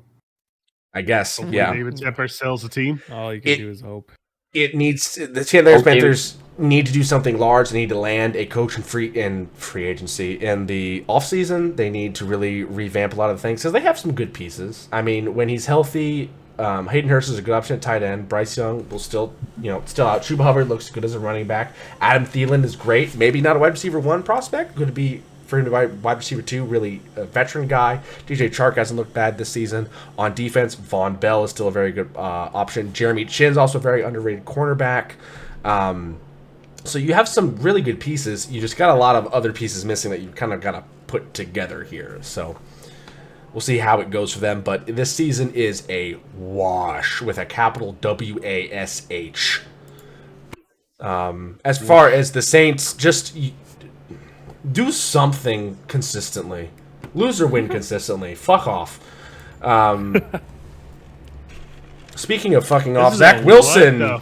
Yeah, Zach Wilson wanted to fuck off, but was told you're going to start, and decided to say, "Okay, I'm going to be the AFC, player what's of the the year." worst they can do? Bench me again? See, if the score is reversed, I'd understand it. What I'm looking right now is just complete fucking gibberish. Fucking Zach 6-30, the final score. Texans lose to the Jets. This is the Texans. Were heavy favorites in this game, I believe, and the Jets just smacked them. Stroud got hurt. He got a concussion, but that was even late in the game, so he had already played this bad. He went 10 for 23 for 91 yards, 4-yard average, no touchdowns, no picks, 4 sacks, a 54.8 rating. To be fair, most of his options are in the IR or hurt at the moment. Tank Dell's, calf is shredded. Nico Collins also got hurt, so there isn't much else to do. Devin Singletary, 13 for 65 and a touchdown on the ground. He was their leading rusher, and the leading receiver was Brevin Jordan, 3 for 35. To be fair, this Jets defense is probably still one of the best defenses in the NFL, and I will rest my hat on that. I will die on that hill. This Jets defense is scary good. They have managed to keep the Jets in many different games. The Houston defense isn't that good. They're okay. They're serviceable. They're able to stop and win you some games, but they're not going to be able to do it as many times as you are in a defensive shootout. When the Texans can't stay on the field and keep their defense off the field, the Jets are going to win just because they have enough attempts to do so against a Texans defense that has some holes, some Swiss cheese, if you will. For the Jets side of stats, for the Jets side of the stats, Zach Wilson, 27 for 36 for 301 and 8.4 average, 2 touchdowns, no picks, 4 sacks, a 117.9 rating. Brees Hall on the ground, 10 for 40. Dalvin Cook, 7 for 13, and Zach Wilson, 3 for 12. Receiving, Garrett Wilson, 9 for 108. Brees Hall, 8 for 86 and a touchdown. Tyler Conklin, 4 for 57. Jeremy Ruckert, 3 for 37. Randall Cobb, 1 for 15 and a touchdown. Yes, Randall Cobb scored a touchdown. His first touchdown of the season. Yeah, and he is 33 years old, which seems like he should be a lot older, but feels like it. Good touchdown for him. Xavier Gibson, 1 for 3. What's his age in receiver years? Yeah, Dalvin Cook also 1 reception, -5 yards. Yikes. So the biggest issue here for the Texans is staying healthy. You can't really improve their defense as much as you want to. They tend to be a new age offensive dominated team, which is fine. You need to still win games with defense in some way, but their offense has been their strongest aspect. Yeah, their defense is their strongest aspect, but the issue with them is, or their offense has been their strongest aspect, and their issue is they're dealing with injuries. Nico Collins is out, Tank Dell is out, Devin Singletary is, all you basically have left as far as stars. So what are you going to do here? CJ Stroud's now probably also out the next week with a concussion because his head got bounced off the turf like a goddamn basketball. It was bad. Then going to the Jets side of things, maybe just tell Zach Wilson every week that he's going to start whether or not he wants to, because if he performs like this every week, you'll be fine. Now, are you going to make the playoffs at 5-8 in the AFC? Oh my God, I don't know. That is a long shot. So Rodgers is definitely not coming back. If he comes back, you're a bigger idiot than I even thought you were, Aaron. So don't wait till you get with that O-line. Yeah, get a new O-line. My wife's asleep. Sign David Bakhtiari in the offseason. Good friends with Rodgers. Get a left tackle. He has to be healthy. Well, I mean, he's not going to be. I don't think. He's been struggling with so many injuries, but who knows? And Houston lost to Carolina and Atlanta too, so it was like, I mean, like I said, they're a young team. Young teams struggle with consistency a ton. The two challenges to a young team are consistency and longevity, and right now, both are hitting the Texans. Consistency and being able to produce every week, and longevity, being able to withstand the length of a season, because they have some guys that are hurt now. So it's really going to be key for the Texans how they overcome this. They're probably going to drop a couple games without CJ Stroud and his weapons in, so hopefully they're able to hold on. If not, the Texans will miss the playoffs, which has been really sad because in the midseason, they were juggernauts. Yeah. They were dangerous. They beat the piss out of my Bengals with Burrow still in the game. So, we'll see. Close. No, they beat the piss up. They beat the fucking tar off our backs. God damn, no. No, fuck that, no. Beat the shit out of us, man. What are you kidding? The Rams can't decide whether they're good or bad here. Surprisingly, game of the week. Yeah, overtime game, Yeah, 31-37. The final score, Ravens get the win at their home field, even though the field on their home field looked horrible. I don't know if you guys saw any clips of the game. M&T Bank Stadium, the field there that week looked awful. Looked like it had been done like 3 weeks before and left to sit. Like, the numbers were super faded. Or it was just never fixed after their last game there. Maybe. I mean, did they have like a high school football championship there and just not really do everything over? I mean, if you look up clips of this game, the field looked horrible. It looked like the Raider Stadium back when they used to share a field with the Oakland A's. Like, it looked bad. I thought it was raining. I thought it was like raining pretty hard there. Or am I thinking of a different game? Yeah, but like all the color faded. We did get some rain on the East Coast this weekend, so the color faded horribly. I mean, it was one of the worst looking fields I saw in a while. For the Rams, Matthew Stafford, 23 for 41 for 294, 7.2 average, 3 touchdowns, no picks, 2 sacks, and 103.1 rating. Kieran Williams continues to be a fantasy nightmare for teams that didn't pick him up. 25 for 114 on the ground. Cooper Kupp, 8 for 115 and a touchdown, back to his old ways. Puka Nacua now really settling into that wide receiver 2 position, 5 for 84. Davis Allen, 4 for 50 and a touchdown. DeMarcus Robinson, 346 and a touchdown. For the Ravens, Lamar Jackson, 24 for 43 for 316 yards, a 7.3 average, 3 touchdowns, 1 pick, 2 sacks, a 92.8 rating. He also was the lead rusher with 7 yards and 11 carries. Keaton Mitchell, 9 for 54, and Gus Edwards, 6 for 15. Moving over to the Ravens, Odell Beckham Jr. had a great day, 4 for 97 and a touchdown. Isaiah Likely, 5 for 83 and a touchdown. Zay Flowers, 6 for 60 and a touchdown. Nelson Aguilar, 5 for 32. Rashad Bateman, 2 for 24. Justice Hill, 1 for 12. And Keaton Mitchell, 1 for 8. This game came down to a punt return. Here by Devin Duvernay, 1 for 21. Punting returns. There it is. By Tyron Wallace, 3 for 95. His 76-yard long punt return won the game in overtime. It was a great return for them. The Rams came up short in special teams, but the Rams kind of, like, when they're healthy, dangerous now, because you thought, Matthew Stafford isn't going to look good. His arm is, starting to take the route of Phillip Rivers and Ben Roethlisberger or Drew Brees, late in their careers, their arm can't do it. He said, fuck that, I'm still good, which he has been. He's looked very good decision-making, elite quarterback, seasoned quarterback. Cooper Kupp's back and healthy. He looks good. Puka Nacua, who could be a wide receiver 1 on a couple other teams, is now your wide receiver 2. Tutu Atwell is also a good third receiver out of the slot. Then when you have him, their tight end, what's his name? Tyler Higbee. Tyler Higbee, there it is. Tyler Higbee looks good at tight end when he's healthy in there. And Kieran Williams, out of the fucking blue, looks really good. And their defense has been able to create problems. Mainly it's Aaron Donald taking on quadruple. There is a picture in this game. There's a picture in this game where Aaron Donald is being blocked by 3 people, and it isn't a half like a little bump and get to my. It is 3 grown men that are all 300 plus pounds putting 2 hands on Aaron Donald and saying, "No, the fuck you don't." They had a tight end kick out to the end, so it was 1 on 3 for Aaron Donald, and it was still a challenge. If you ever want to tell, if you ever want to tell your kids how good Aaron Donald is, just show them that picture. It was the most. I'm actually trying to look for it. Pushing a half ton of man and padding. Of course. Yeah, if those guys are all an average of 300 pounds, that is 900 pounds. That is almost half a ton. That is. I'm gonna say this: Baltimore Ravens Super Bowl favorites from the AFC. Consistency. They're healthy, which is a big thing. Yes, they still have to stay healthy. There's a couple weeks left, but if they continue to stay healthy, and if the Chiefs continue to just drop balls like Aguilar, I don't know. It is a possibility.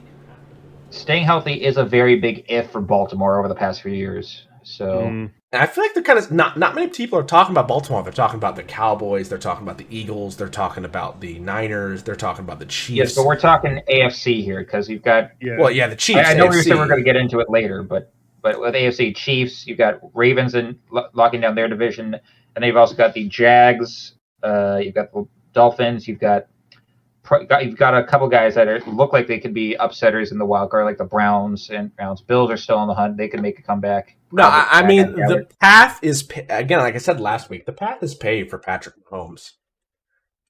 Everyone that is a threat to him is injured except for Lamar Jackson and Tua Tagovailoa, who already have a history of being guys that get hurt. That is who Patrick... There's no Joe Burrow. There's no Deshaun Watson. Who else is in the AFC that's been hurt? There's been tons of injuries. No Aaron Rodgers, no CJ Stroud, AR-15, no Anthony. Even Anthony Richardson looked good. Like there's so many quarterback injuries that Patrick Mahomes has a nearly free fucking walk to the AFC Championship. It's just that his receivers are dog shit this year. Great right now.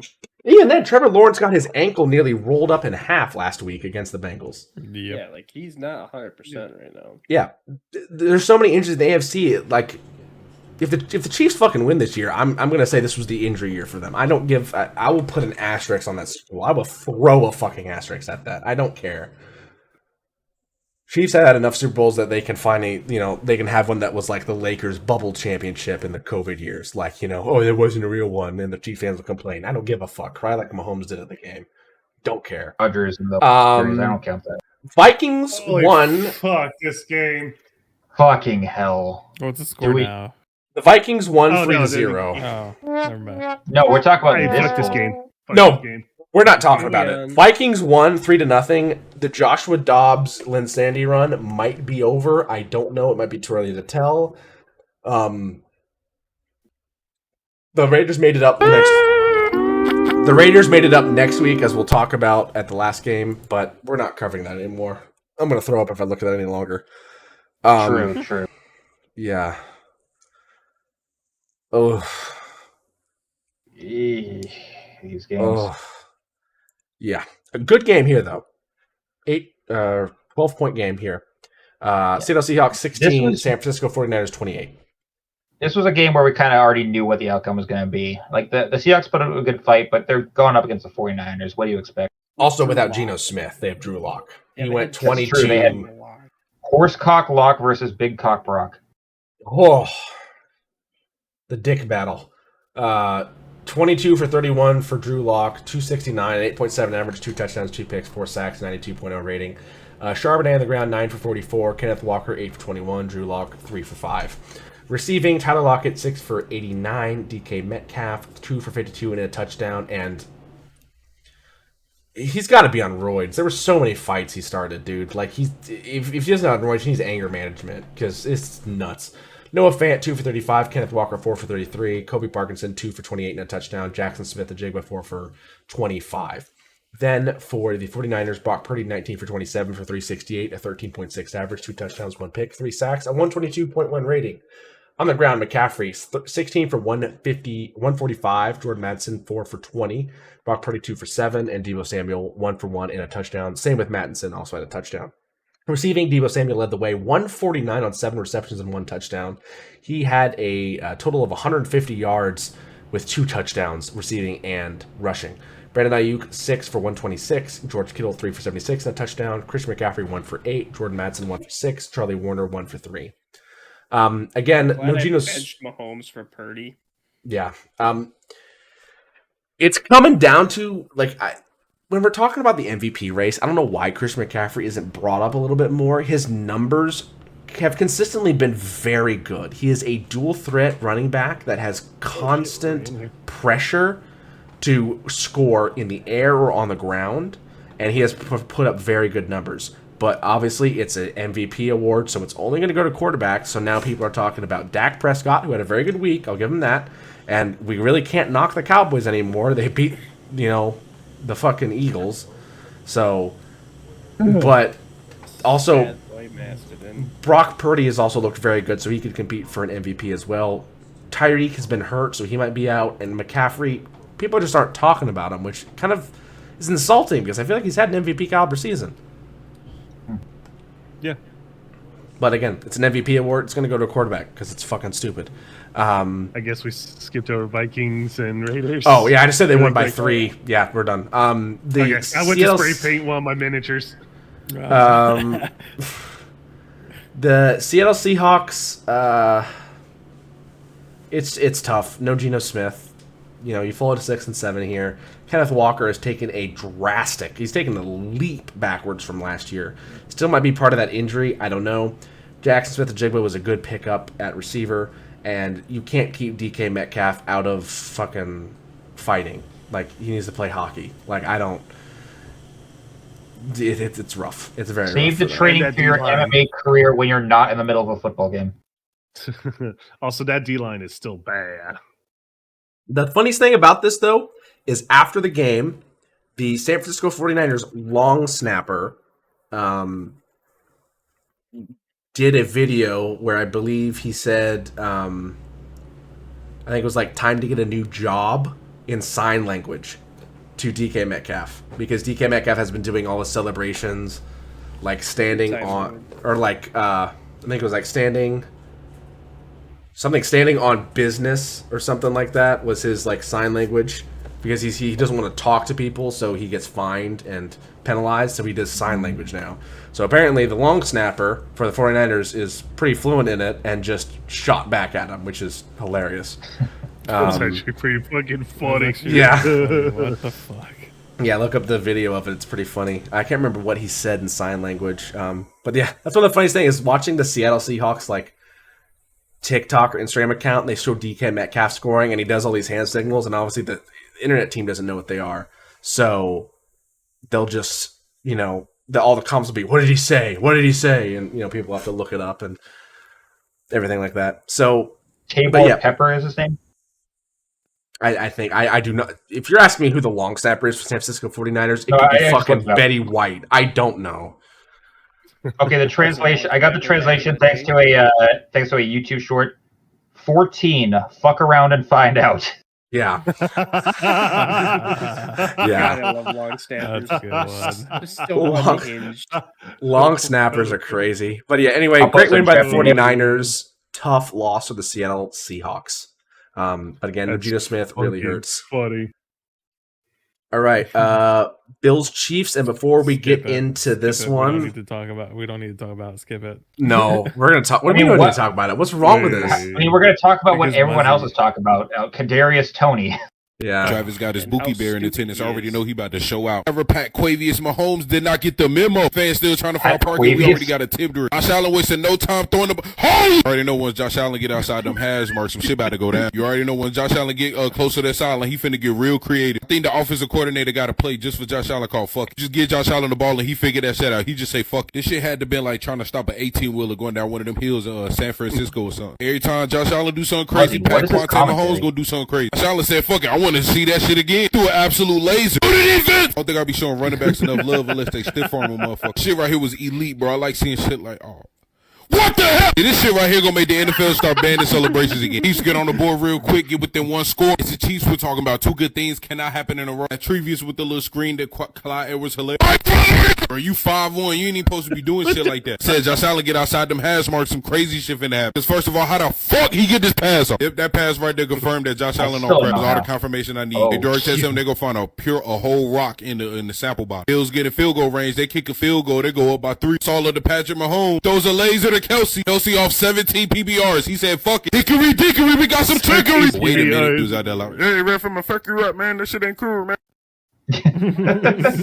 That was from Trap House Sports on TikTok. Great page there. Final score 20-17. A phenomenal game. Up for game of the year in the NFL so far.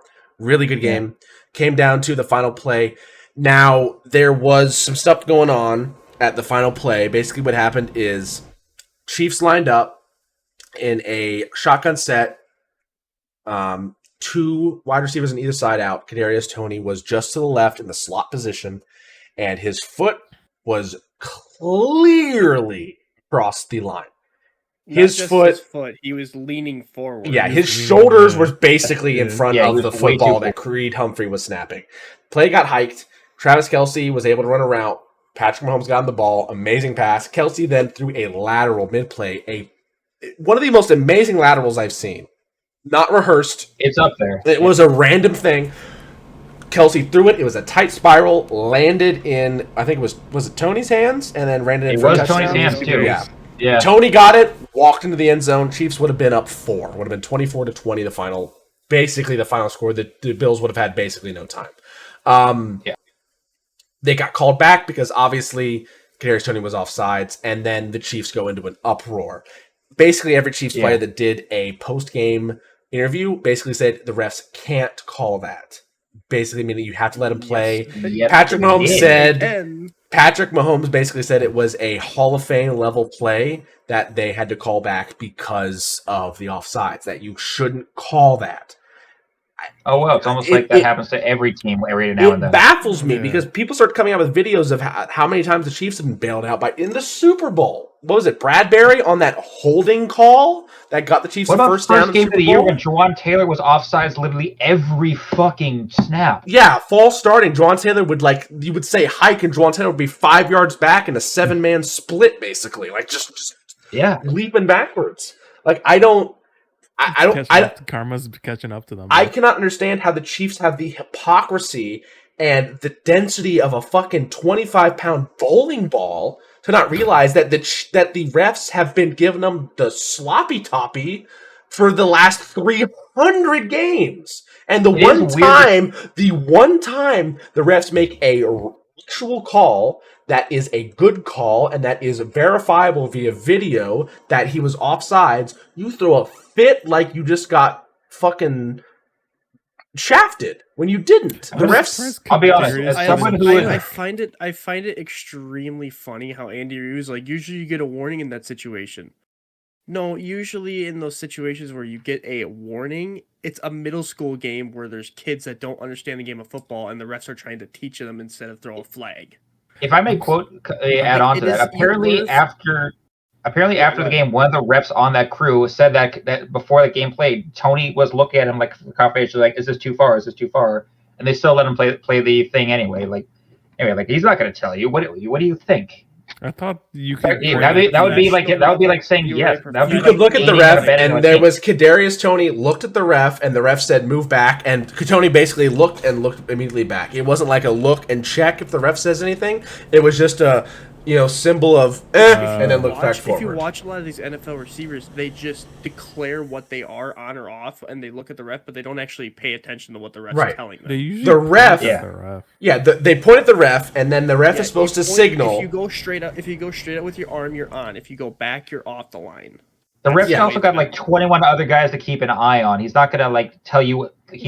Focus on you to make sure you're lined up right the whole time. There's a video that people are saying that Kadarius Toney checked. And yes, if you look at the video, Kadarius Toney points at the ref and then immediately looks back. He doesn't look at the ref, who you can see a little bit in the background. The ref is like, "No, you're not. You're over. You need to back up." But he didn't listen. He just pointed and looked forward and didn't check, dot his I's and cross his T's, and he paid for it. Because they just, a lot of these NFL receivers now apparently just declare and then think, okay, we're good. I declared where I am at. Yeah. I will say, knowing how a dynasty works in the NFL, I figured they would have gotten hosed by a call and whine about it at least a few more years down the line. This is kind of early for it. Yeah. But again, the final score 20-17. Josh Allen 23 for 42, 233 yards, 5.5 average, 1 touchdown, 1 pick, 3 sacks, a 68.8 rating, and a fucking highlight film of a fadeaway throw from the sideline to the point in which the ball released and the ball released from his hands, and a femtosecond later his foot touched the out of bounds line. An amazing pass. That thing will be showed on NFL films for the next 3,000 years. It's going to be up there, yeah. James Cook, 10 for 58 on the ground. Josh Allen, 10 for 32 and a touchdown, as you saw from that clip, one where he just basically wedged forward.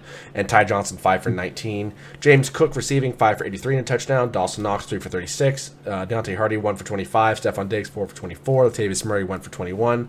Dalton Kincaid, 5 for 21. And Khalil Shakir, 1 for 12. For the Chiefs, Pat Mahomes, 25 for 43 for 271. A 6.3 average. 1 touchdown, 1 pick, 1 sack, 74.9 rating. Clyde Edwards-Helaire on the ground, 11 for 38. Jerick McKinnon, 4 for 19. Kadarius Toney, 2 for 16. McKinnon also had a rushing touchdown. For receiving, Travis Kelce, 6 for 83. Rashid Rice, 7 for 72 and a touchdown. Clyde Edwards-Helaire, 2 for 29. Kadarius Toney, 3 for 25. Marquez Valdes-Scantling, 2 for 22. And Justin Watson, 1 for 18 as well. Jared McKinnon, 3 for 18. I think the biggest thing with this is the Chiefs need to realize that you have to have a wide receiver on your roster that is capable of at least being a wide receiver 2 to compete for a championship. Every wide receiver they have on this team would not be a wide receiver 2 on most other NFL competent rosters. Rashid Rice good. No. No. You guys are smoking crack. Rashid Rice would be a wide receiver 3 on most other NFL teams. On the Panthers, sure. On the Packers, maybe. On any other NFL team with a competent wide receiver room, fuck no. This team fucking drops more shit than a fast food restaurant. Like, are you kidding me? This team has the hand reliability of a grandma with Parkinson's and arthritis. I was gonna say, like, he's got like no fingers. He's built like Minecraft Steve. He's got a block. Do you know the movie Scary Movie? I don't know which one it was, but there was that butler with the tiny hand stirring the mashed potatoes. Scary Movie 2. Like, I'm just gonna stir in the mashed potatoes. Take my good hand. That's this entire receiving room. Obviously, outside of the running backs, who are pretty good. Clyde Edwards-Helaire looked good, and obviously no Isaiah Pacheco, which was a big issue here. But at the same time, both good running backs, and Kelce, who's one of the better tight ends in NFL history. The wide receiver room is just crippled. Like, all Chiefs want for Christmas is hands for their wide receiver. Yeah, Kadarius Toney, Rashid Rice, and Marquez Valdes-Scantling should not be on NFL teams come next August. They should be playing in Canada, or the XFL. Like, why? They can't catch anything. They can't hold on to anything. They aren't reliable. They cause game-losing penalties, and that's on Toney. However much you want to say that's on the refs or whatnot, Patrick Mahomes shouldn't be yelling at the refs. He should be taking Toney and slapping him across the face and saying, "You're a fucking dumbass." Like, credit is due where credit's due, and blame is due where blame is done. Whatever. Toney, fuck. Dude, come on. It's like the second or third game he's cost him too. Like that's enough strikes to get his ass out, in my opinion.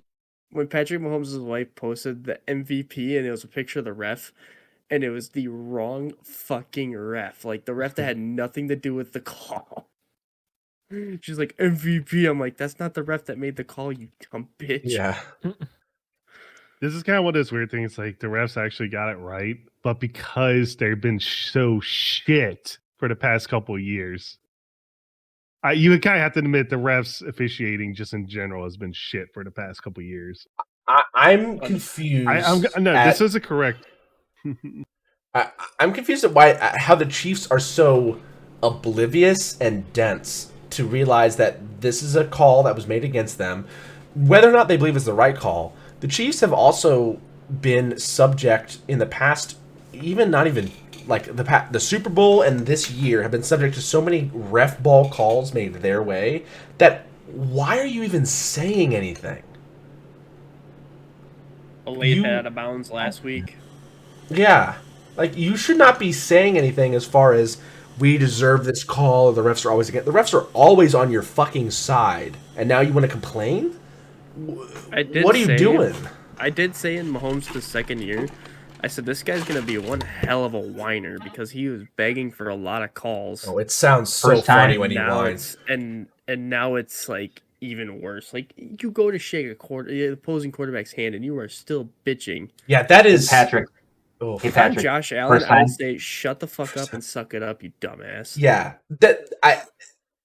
the level at which you are a quarterback that's a multiple-time MVP, people constantly look up to you, you are a face of the NFL, and in a tradition that transcends every sport, including hockey, where they beat the fuck out of each other in the middle of a game, and after the game, they shake hands and hug each other because they have that much respect for each other. You go up to the opposing quarterback who outplayed you, and you complain about the refs to him, is so just bitch-made and low and lacking in manhood that you need to look in the mirror, man. If you can't go at the end of a game and shake another man's hand and say, good game, at least to him, you can talk about the refs all you want. You don't complain to the refs about it to another player? To another player. Why would you complain about the refs to Josh Allen? Do you think Josh Allen has anything to do with the refs? Josh Allen outplayed you, and you're going to complain to the refs to him after the game when you should shake his hand, say good luck with the rest of the season, good game. Good luck, stay healthy. Yeah, that's what you're expecting to hear from your opponent. You're not expecting to hear bullshit ref call. Like, I wouldn't be talking about this that much. What you're not going to of course, nobody will be affect the other levels. Like, these little kids that see it, well, then they're going to start. Exactly. They just saw. I wouldn't be saying anything if this was Aiden O'Connell doing this. I wouldn't be saying as much. If this was a scrub team. If the Chiefs weren't like weren't still like a shit team, like they didn't have a championship if they've had over the past 2-3 years. It's like we would be talking about all this shit, like Mahomes bitching about a call, Travis Kelce dating Taylor Swift.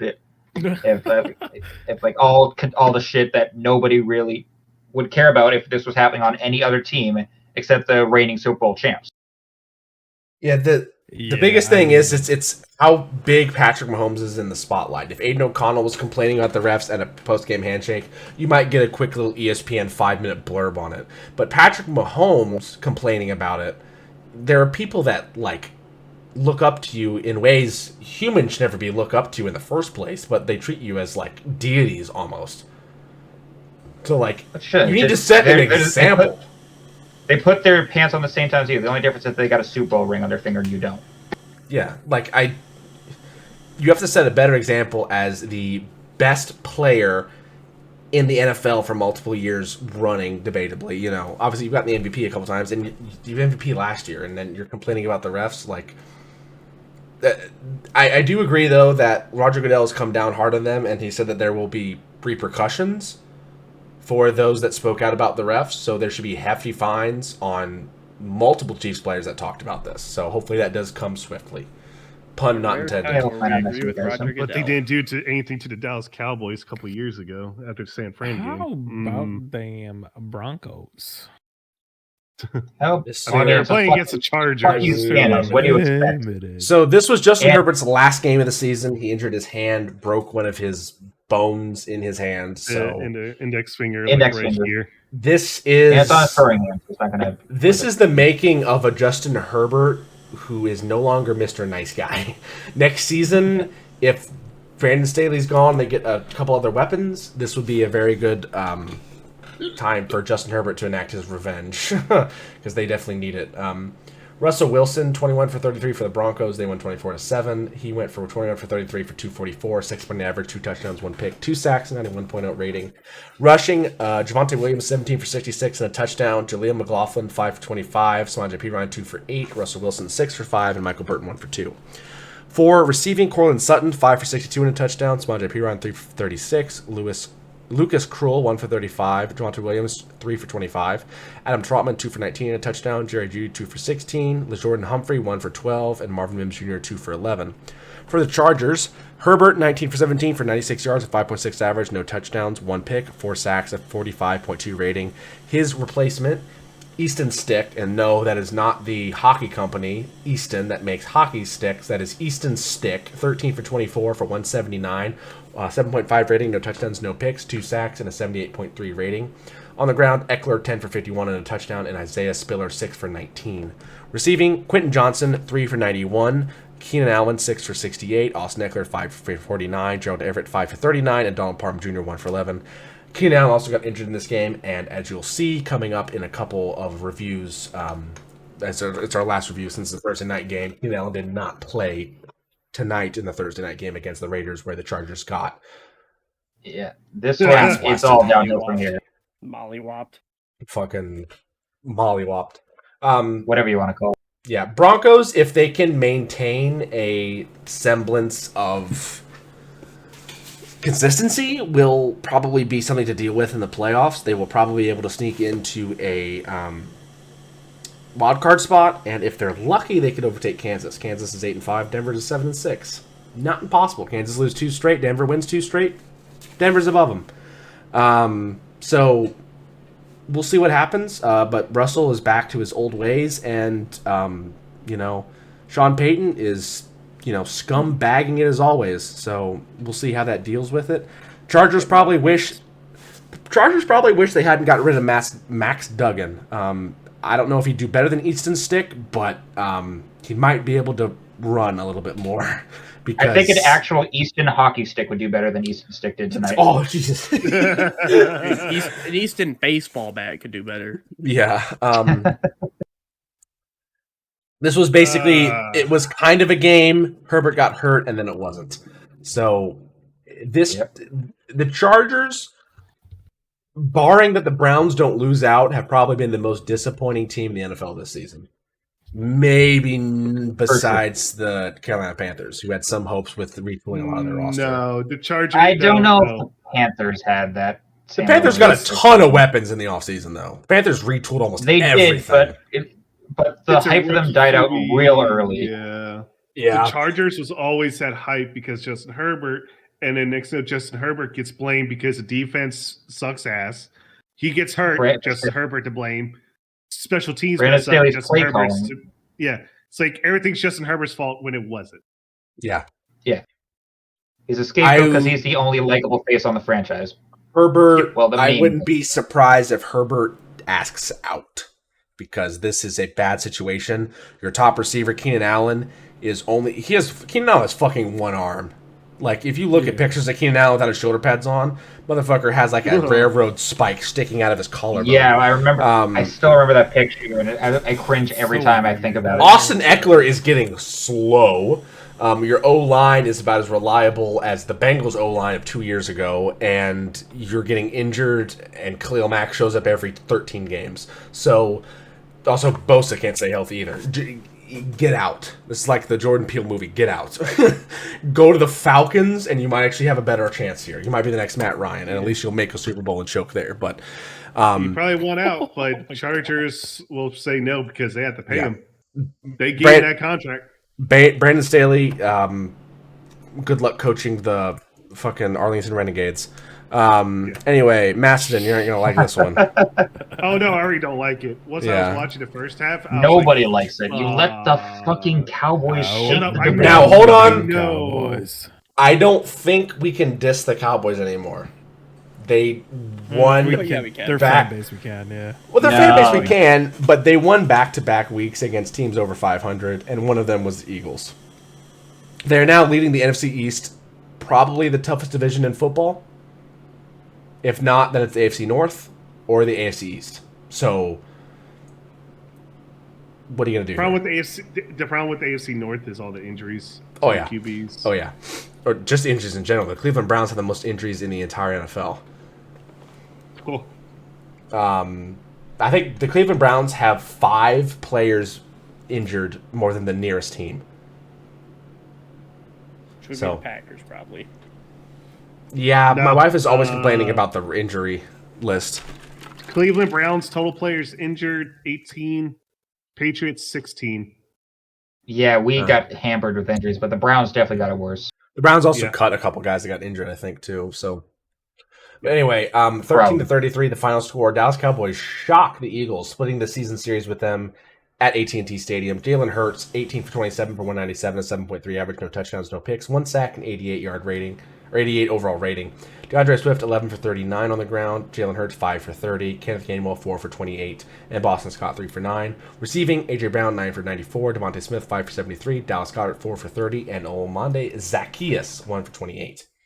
Dallas Cowboys, Dak Prescott, 24 for 39, 271, a 6.9 average, 2 touchdowns, no picks, 3 sacks, and 99.4 rating. On the ground, Tony Pollard, 16 for 59. Rico Dwaddle, 12 for 46. And Kamante Turpin, 1 for 22. Receiving, Jake Ferguson, 5 for 72. CeeDee Lamb, 6 for 71 and a touchdown. Michael Gallup, 3 for 48 and a touchdown. Brandon Cooks, 2 for 37. Tony Pollard, 7 for 37. Rico Dwaddle, 1 for 6.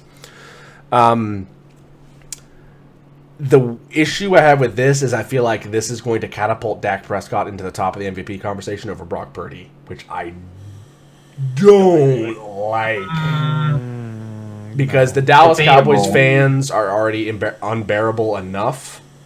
He's not MVP. Let's just remember the Cowboys lost to the Astronaut, okay? Yeah, if you put Dak Prescott above Brock Not even Purdy, that. They lost to the Cardinals without Kyler Murray.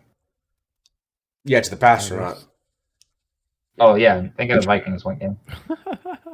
Yeah, you forget Josh Jacobs has switched teams and beating the Cowboys. One on first, Ryan Fitzpatrick of the era. If he's the new Ryan Fitzpatrick, I won't be mad at that. The biggest issue for the Eagles was that the Cowboys defense put them in a chokehold. There was blocking Micah Parsons was a bit of a challenge. There were a lot of pressures that he had, also other pressures from blitzing people in general.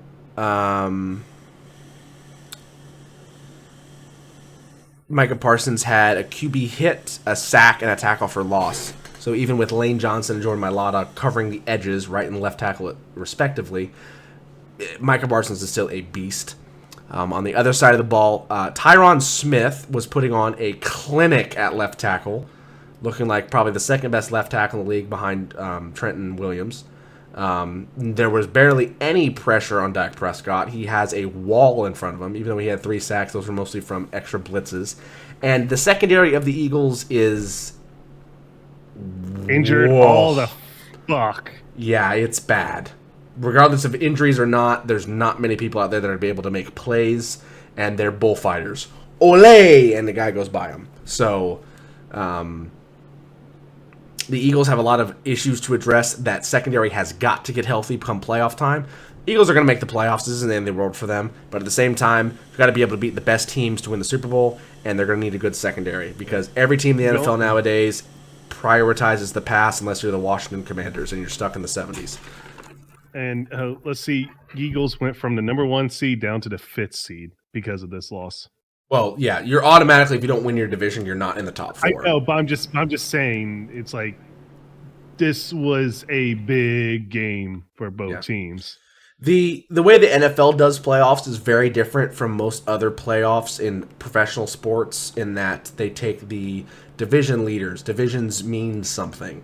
In basketball, the divisions for the NBA don't mean jack shit. The top half of the league gets in. That's it. So with the Eagles, you go from hosting a playoff game to playing, the worst. Playing on the road. So this is a big loss, and they're going to have to make up a lot of ground and hope the Cowboys go back to their Cowboys ways and lose a couple games, because now the Eagles are behind the Cowboys just barely. They're both 10-3, but still. Again, we'll talk more about that when we get to the playoff roster. For the Cowboys, again, that O-line is incredible. I'm jealous as a Bengals fan. Dak Prescott looks very good. People are starting to put him above Brock Purdy for MVP rating. The only other thing I'm worried about, though, with the Cowboys is Tony Pollard is not an RB1. I think we can kind of say that now.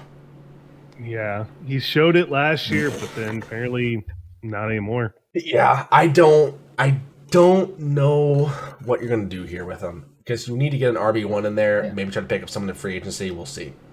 But good win for the Cowboys, especially 20 points against the Eagles. That is impressive.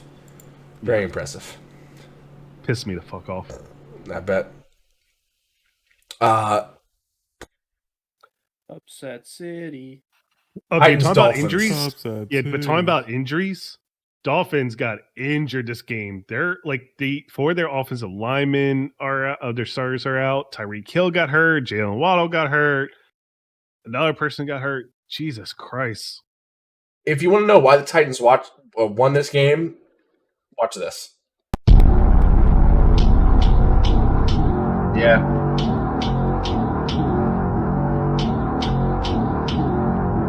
The Mayo boy wasn't fucking around. Mayo man turned on the Jets. Fucking Hellman's. Great catch by D-Hop had a pretty good game. Look at the boys. Look at the fucking boys. You have had a good game. Derrick Henry, I think, had a 2-touchdown game too. D-Hop, man. Only now he decides to wake up. I mean, he does have. Well, he does have Tannehill, right? Tannehill, yeah. It's tough.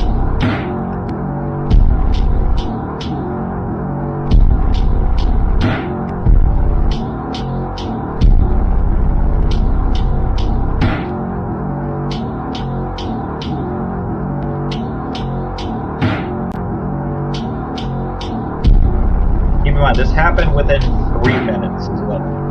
Yeah. Yeah. So would you say Tennessee got their QB of the future? Yeah. I also want to point out something different. Early to say. Here.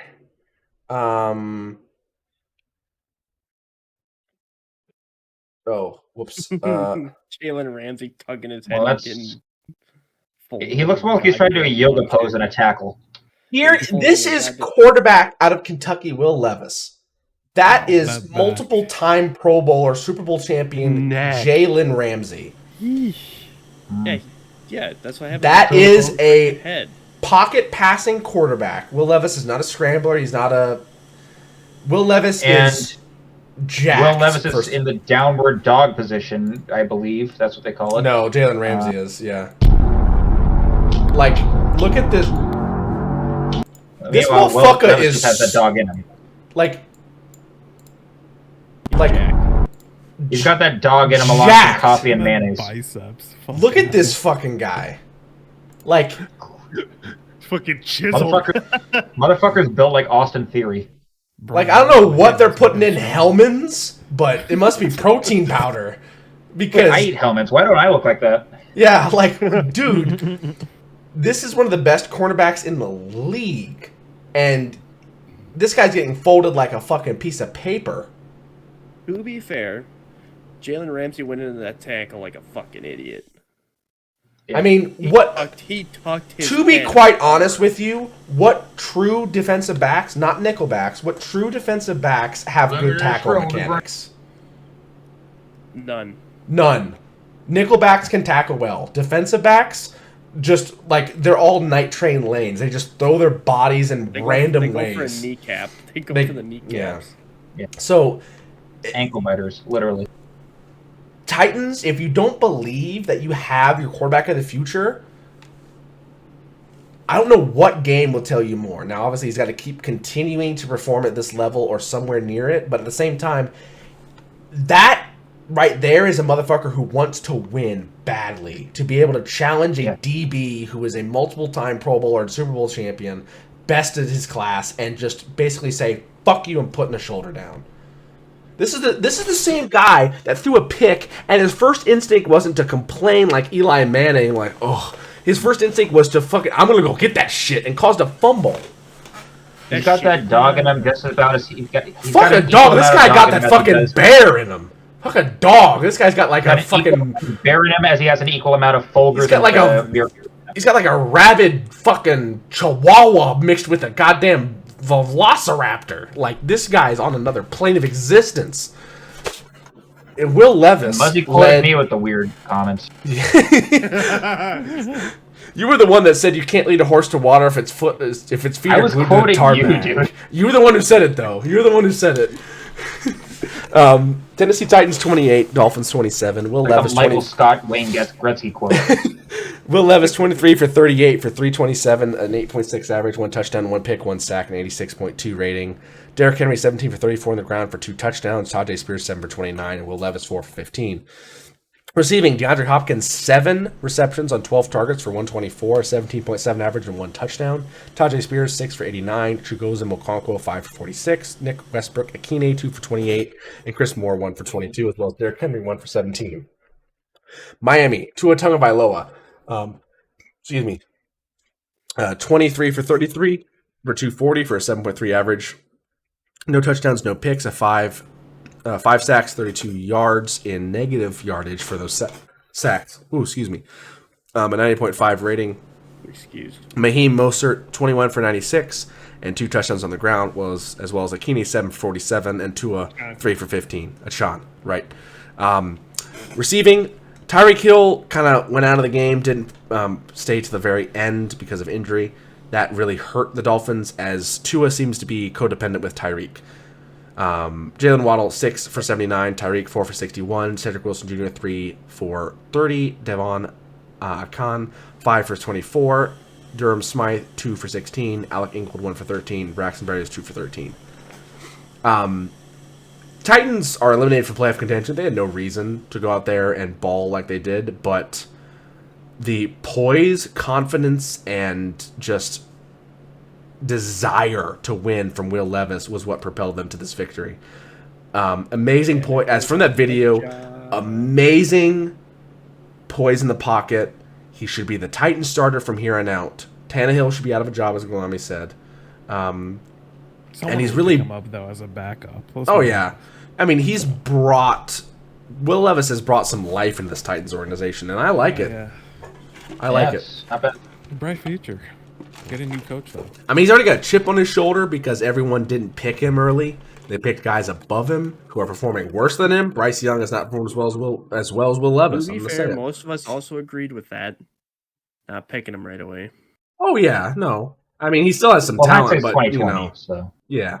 He's also a quarterback out of Kentucky, so like you weren't very confident. Well, I mean, the best quarterback people say now is out of UNC. So and the second best is North Carolina. That's what I said. UNC.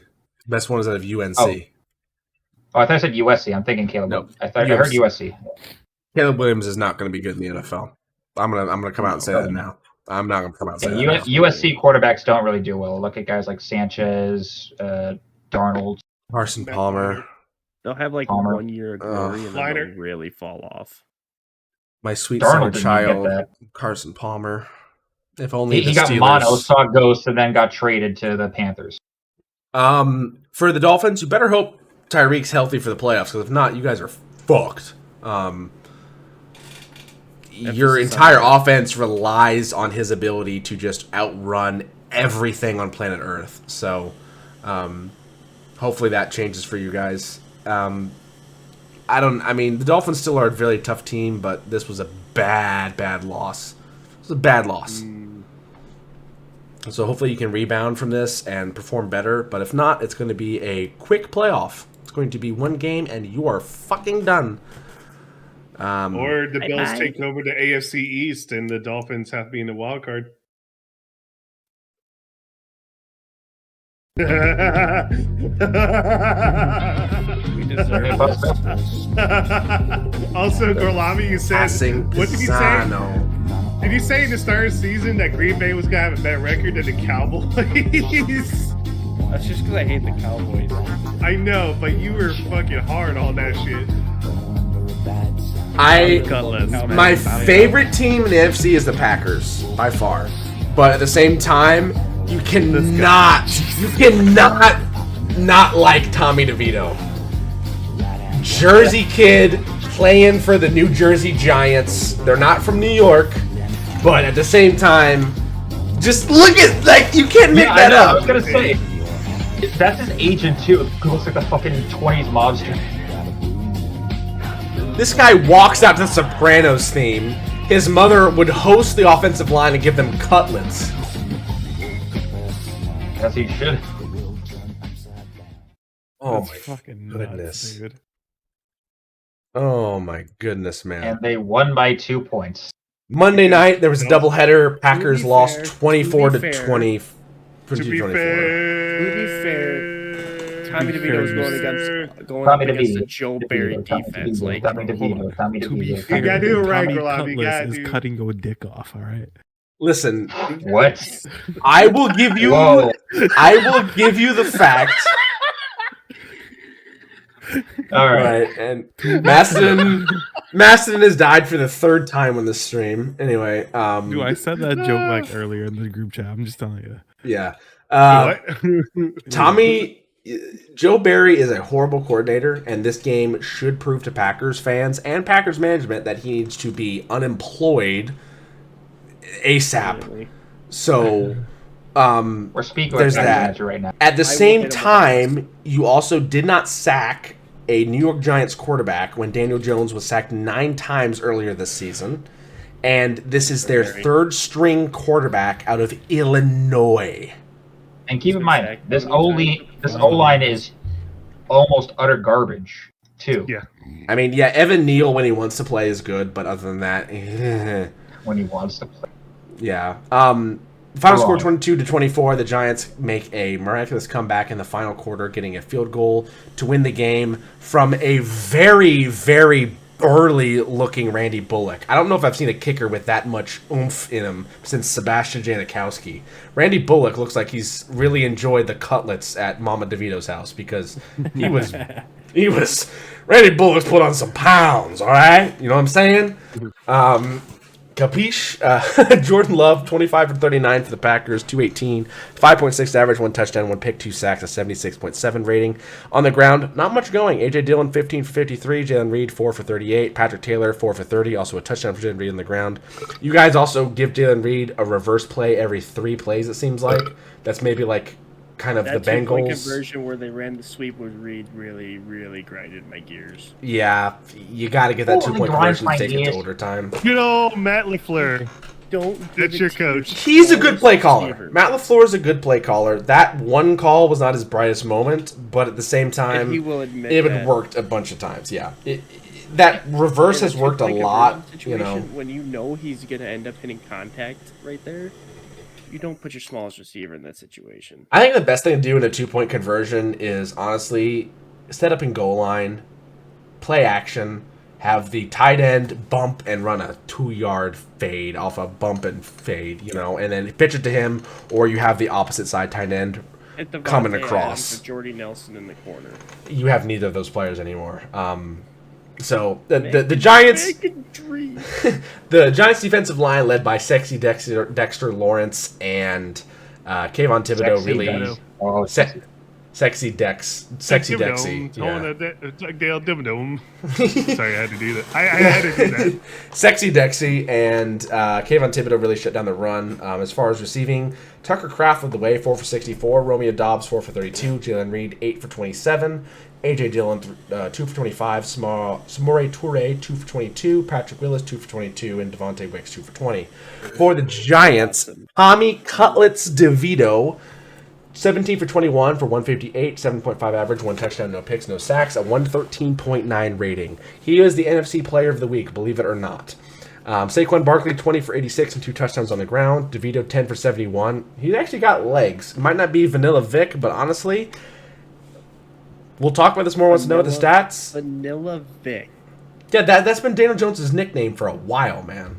You living on I've been a hearing rock? Danny Derps, Danny Dimes, not Vanilla Vic. Vanilla Vic was all last year. What? You guys are high on the Vanilla Vic nickname for Danny Derps? I'm more the Danny Derps person. I'm Same. Danny Derps. Danny Dimes.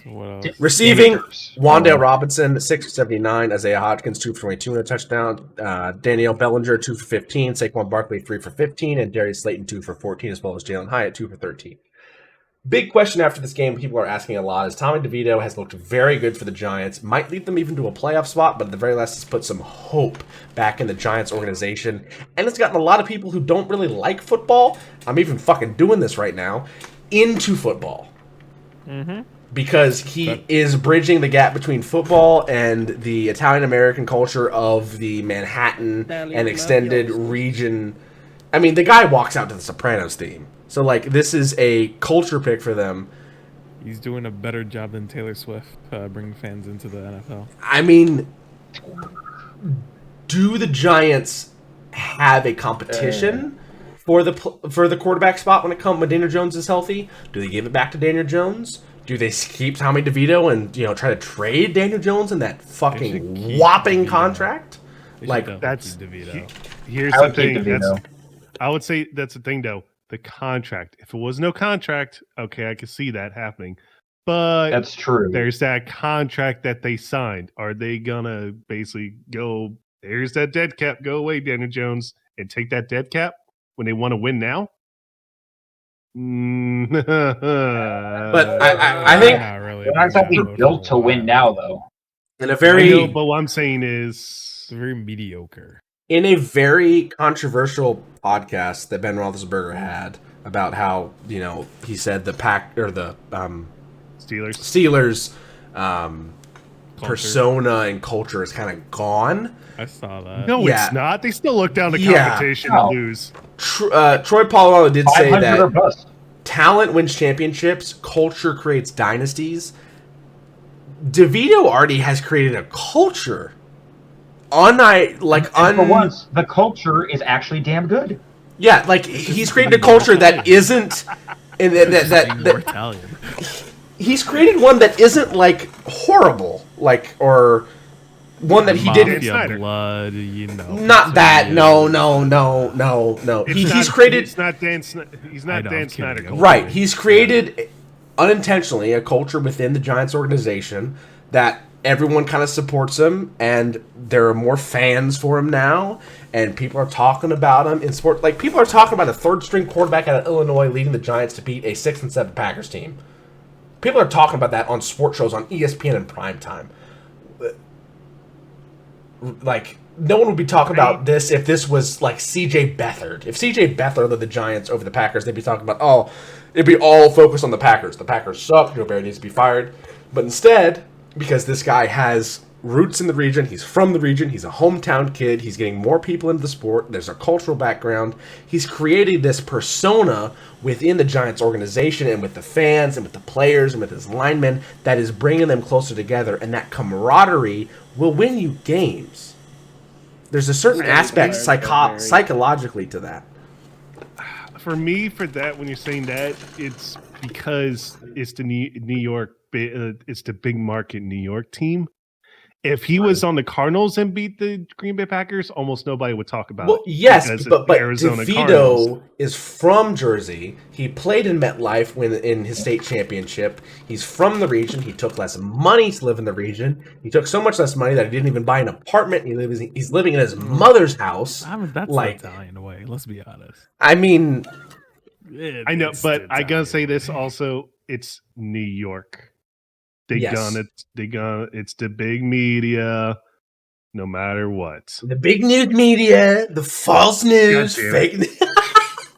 I'm sorry, there's just the big media in New York. Big media, New York, very liberal city. I hate them. They're horrible. No. Horrible people. Yeah, but they're my home. Okay. I mean, what I wanted to not be in Mar-a-Lago. Yeah, but look at the fucking Mets this past season for baseball. Like, they were sucky and still people try to talk about it. I was like, fuck you. But what I'm saying is... Well, I was talking about them because Lowell Mets happened. That's true. Oh, God damn it, Galami. I was going to talk about the fucking Packers. Okay. He can watch it tomorrow. We don't need to talk about the Packers. On the flip side, I think this needs to be the nail in the coffin for Joe Barry. I don't know how many more nails are in the coffin. This coffin might be 99% nails and 1% wood at this point. Like, yeah, Packers fans want him gone. Other people and other teams are kind of like, Joe Barry should be gone. Other NFC North teams are kind of worried Joe Barry is going to be gone because they like scoring 30-plus points on the Packers every time they play him. So the Packers got to do something to get rid of this guy. They have to find another good defensive coordinator opportunity. I mean, you could make a move at the defensive coordinator for the Iowa Hawkeyes because that collegiate defense is perennially good, which means it's a coordinator, not a talent thing. So make something happen here. Like, Joe Barry's obviously a problem. You can't deny that any longer. Yeah. You know what I hate about this game? The Packers are still the 7th seed in the playoffs right now, and the Giants and Bears are right behind them. Yeah. Why the fuck is there a 7th seed? Because it's easier if there's only one team that gets a bye, in my opinion. Well, I think that's good. No, it was more money because they get more playoff money. Yes, but I think it makes more sense if one team has a bye and not two, because then there's less week 18 powder puff games. You get so much shit games of mediocrity. You gain mediocrity, like really mid. Yeah, you say that, and then we're going to be talking about the 7th seed that wins the Super Bowl 50 years from now. If there's a 7th seed that goes out and wins the Super Bowl, you're going to be talking about them for the next 1,000 years. I mean, the Packers were a 6 seed when they won their last Super Bowl. And what, 1997? This was 2012. Oh my God. 2012. Yeah. But thing is that team wasn't bad. They actually had a pretty good record that year too. It wasn't mid, like a 7 seed being 8-8, or fuck, it could be 8-9 this Well, year. do you know what you're proving right now? That Tom Brady was right. There's a lot of mediocrity in the league. Part of it was his fault because of fucking AFC East. I don't know, Macedon. You're kind of proving Tom Brady's point here. I don't know. A lot of people were like this on him. So I don't know. I mean, but when he left, there was a lot of mediocrity in the NFC South, and he was one of them. Yes. Yeah. NFC South. Yeah. Come on, 8-9 and win the division. Ooh. God damn. This is a real score. This isn't a typo. 63-21, the final score for the Vegas Raiders. Easton Stick, 23 for 32 for 257, 8-yard average, 3 touchdowns, 1 pick, 3 sacks, a 113.7 rating. On the ground, Isaiah Spiller, 16 for 50, Joshua Kelly, 5 for 22. Damn it, it's not scoregami. Easton Stick, 2 for 11, and Austin Eckler, 5 for 9. What? Sorry. 63-21, that's a score. That's a score. No, it happened in 1948. What? Yep. Sorry, I really wanted to see if it was a scoregami. Nope, this happened before. Joshua Palmer, 4 for 113 and a touchdown in the receiving column. Gerald Everett, 5 for 41. Austin Eckler, 4 for 29. Quentin Johnson, 2 for 23 and a touchdown. Jake Gutton, 2 for 19. Scoregami confirms that this was an actual scoregami, though. 63-21's never happened before. They don't go before the Super Bowl era. That's why. Well, yeah, the Super Bowl era is when the NFL started, really, in my opinion. Because if you go any further back, you got to give the Browns, like, oh, we won this many AFL championship. Like, fuck off. Eric Erickson, 1 for 13, and Josh McKelly, 1 for 6. For the Raiders, Aiden O'Connell, 20 for 34 for 248, a 7.3 average, 4 touchdowns, no pick, 1 sack, 120.7 rating. And Jacoby Myers, 2 for 2 for 12 yards and a touchdown for 131.2 quarterback rating. Zamir White, 17 for 69 and a touchdown. Amir Abdullah, 6 for 32. Brandon Bolden, 2 for 25 and a touchdown. Josh Jacobs did not play in this game. He was hurt. Devontae Adams, 8 for 101 and a touchdown. Trey Tucker, 3 for 59 and 2 touchdowns. Michael Mayer, 4 for 39 and a touchdown. And Jacoby Myers, 2 for 32 and a touchdown. Zamir White, 3 for 16. Amir Abdullah, 2 for 13. What about were there any defensive touchdowns? I heard some. The interception. Yes. There were 4 fumble recoveries, and there was an interception. If you haven't seen, listen to me. If you don't do anything, pause this YouTube video right now. Look up Jack Jones interception. Oh, now you decide to play out the secondary Jack. Fuck you. Yeah. No, look this up. Jack Jones interception. Thursday Night Football, Los Angeles Chargers. Find the video. This motherfucker sees a screen pass, reads it perfectly, goes around the blockers, gets to position, jumps too early, and Easton Stick still throws it. This motherfucker catches the ball one-handed behind him. It is both behind him laterally and behind him horizontally. This motherfucker grabs it with one hand, brings it in, runs it scot-free into the end zone. I haven't seen a catch that insane since George Pickens' catch last year or Odell Beckham's catch however many years ago when he was on the Giants. This shit, I don't even know. There are no words. There are no words for that interception return. It was only 16 yards too. So, yeah. And as you can see by these NFL news, it's all about Brandon Staley. I would not be surprised if within the next day to day and a half, he is not the head coach of the Chargers. Same. He needs to be gone.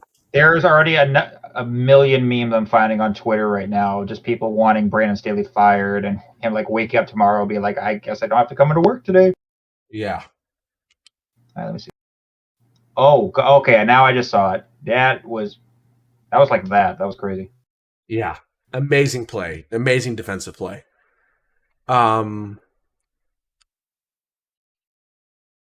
Yeah. God, this was a beatdown. Jesus Christ. Yeah. Just the Raiders defense was able to do so much.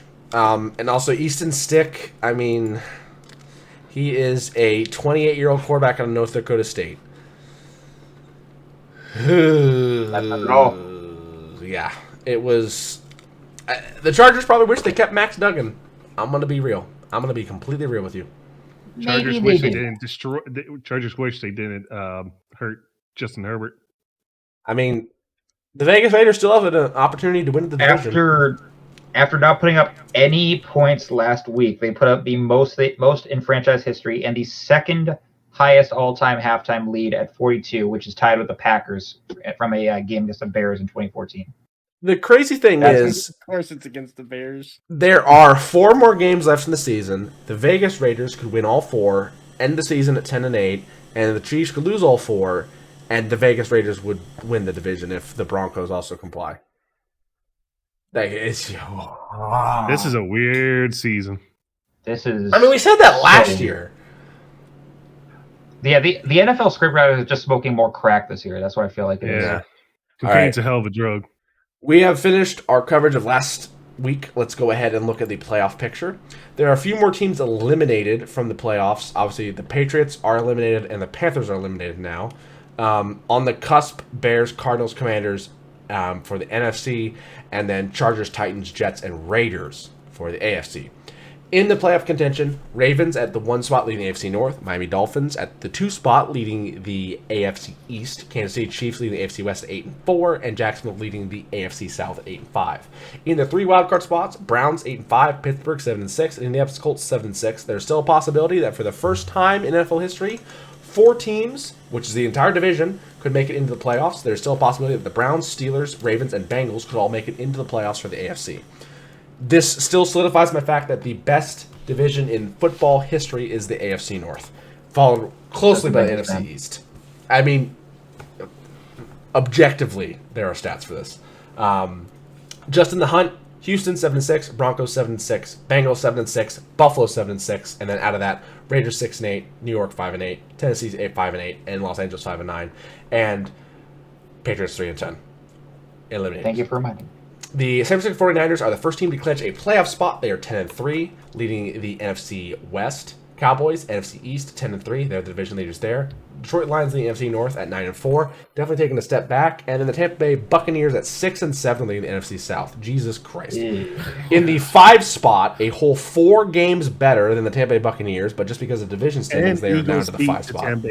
And Eagles beat Tampa Bay earlier this year. Here's the funny thing, though. If everything stays the same and playoffs were to start today, your first game would be against the Buccaneers. Would you complain? No. No, I mean, no. They've already...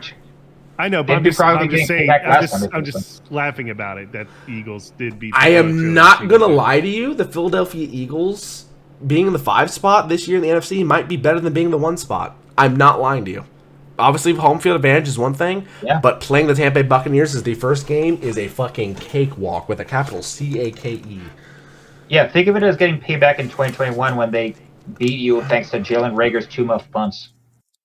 Where's Jalen Reagor now? Don't remind me where Jalen Reagor is right now. Then the 3 wildcard spots: Vikings 7-6, Packers 6-7, Rams 6-7, followed by the Seattle Seahawks 6-7, Atlanta 6-7, New Orleans 6-7, Giants 5-8, Bears 5-8, Washington Commanders 4-9, and Cardinals 3-10, as well as the Panthers, who are eliminated 1-12. The Bears still have a chance through a multitude of fucking hoops and ladders to have the number 1 overall pick if the Panthers stay as the worst team in the NFL and host a playoff game. I don't think it's going to happen. It's not going to happen. However, making a playoff spot is possible. They're only 2 games back at a 5-8 record, where the lowest seed is a 6-7. So I think the percentage of a chance of seeing on U-Trees that he was like the highest I've seen is 8% of making the playoffs. It's not. And the Giants even lower. So, talking locks for the playoffs, I think Baltimore's a lock, Miami's a lock, Kansas City's a lock, and I think Jacksonville's also a lock. For the wildcard spot, I think Houston will get in. I think Pittsburgh will get in. I think the Bengals will get in. Actually, sorry. The Broncos, Bengals, and Colts will get in. I don't think the Browns and Steelers will get in. I don't think they will. I think the AFC North will beat themselves up. The Bengals will win out and get into the playoffs. I think Buffalo might miss the playoffs here. It's a possibility. I could also see them overtaking the Texans if the Texans don't end up getting C.J. Stroud back in enough time, or the Broncos could go back to their old ways. If we look at the NFC, I think the Vikings probably won't get in. they're having struggles at the quarterback position. I think the Packers will get in. I think the Rams will get in. And I think the last spot depends on the Seahawks. If Geno Smith comes back, they'll get in. If not, if Geno Smith doesn't come back in and the Seahawks aren't able to get a healthy quarterback room, give me Tommy DeVito. Hold on. Get 2 out of the next 4 games is the Giants face against the Eagles. Oh, yeah, they're not going in. Jeez. And the Eagles are fighting for division and number 1 seed. Remember that.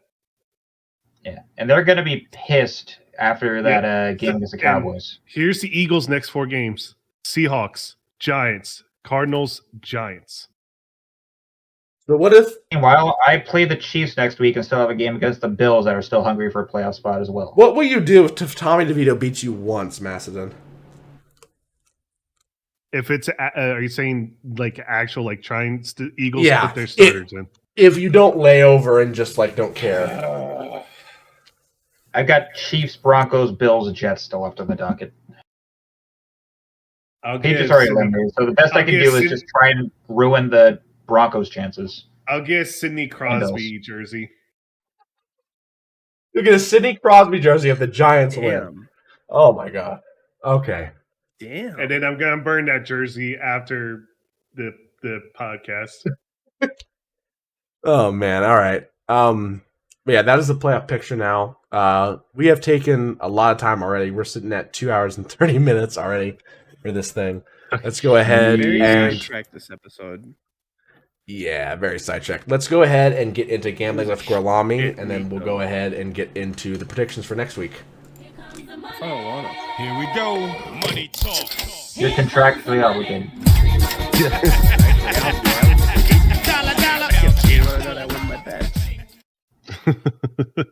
All right. Shit. Well, what are you betting this week, Gorlami?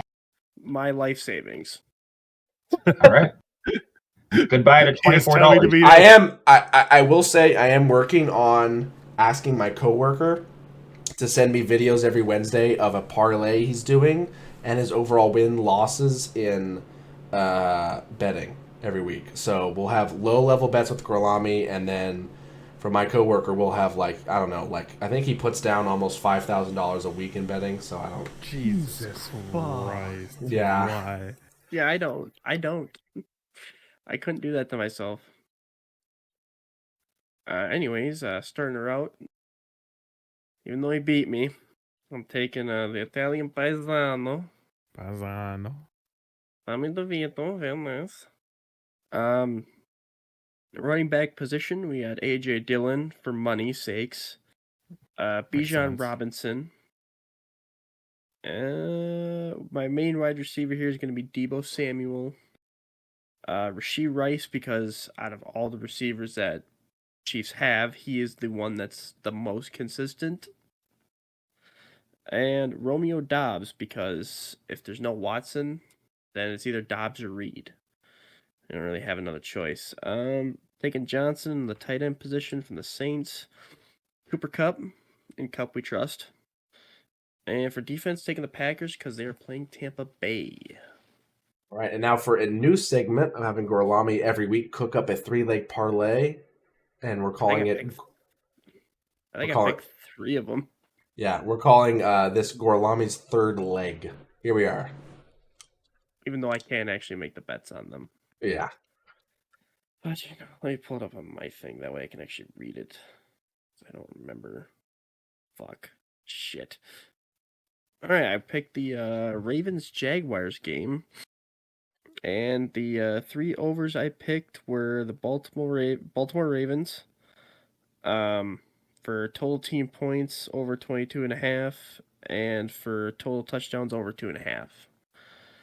And for Lamar Jackson, anytime touchdown scorer, taking the over on that. Zay Flowers over 56.5 yards, and Zay Flowers going over 4.5 receptions. This is all for the Ravens because I don't know with Trevor Lawrence's ankle and everything, and that's just not something I would feel comfortable doing. Understandable. And finally, for the overs, Lamar Jackson over 215 yards, passing yards. Lamar Jackson anytime touchdown scores, whether he runs it in or passes it. And again, Baltimore Ravens winning with the over. So are all of those like different like? That Those looks are like a all 9-leg parlays almost. They're all different bets, so each one is a 3-leg parlay. Oh, so you made three. This is Gorlami's third leg squared. Yes. There we go. Alrighty. Third leg to the power of whatever. Yeah. I was Alrighty. never good at math. Neither I was was I. only ever good at I was only ever good at counting beers. All right. This has been Gambling with Gorlame, ladies and gentlemen. All right. Before we move on to our predictions, let's go ahead and have Mamba's MVP of the week. No, he's gonna pick. I know it. Give me the Tommy DeVito again. Tommy DeVito. Give me the DeVito. Give it to DeVito. You woke up this morning. Hey, Wake up in the morning, have gun, drive New York City. I don't remember what it was. Bro, you don't just simply eat chicken cutlets without beef. Look at the poise in the pocket. Let's go with the predictions, please. Thank you. Right. All right. So we have our first Saturday games coming up: Vikings, Bengals, Steelers, Colts, Broncos, Lions, 1, 4:30, and 8:15 Eastern, respectively. I'm going to go ahead and start off with the Vikings Bengals game, obviously since it's the first one. Vikings don't know who they're putting in at quarterback. Looks like they're benching Josh Dobbs for that reason, and since the Bengals are at home, Bengals by 14.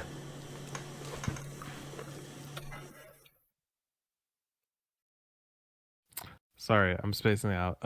Give me the give me the Bengals by 3. Close one.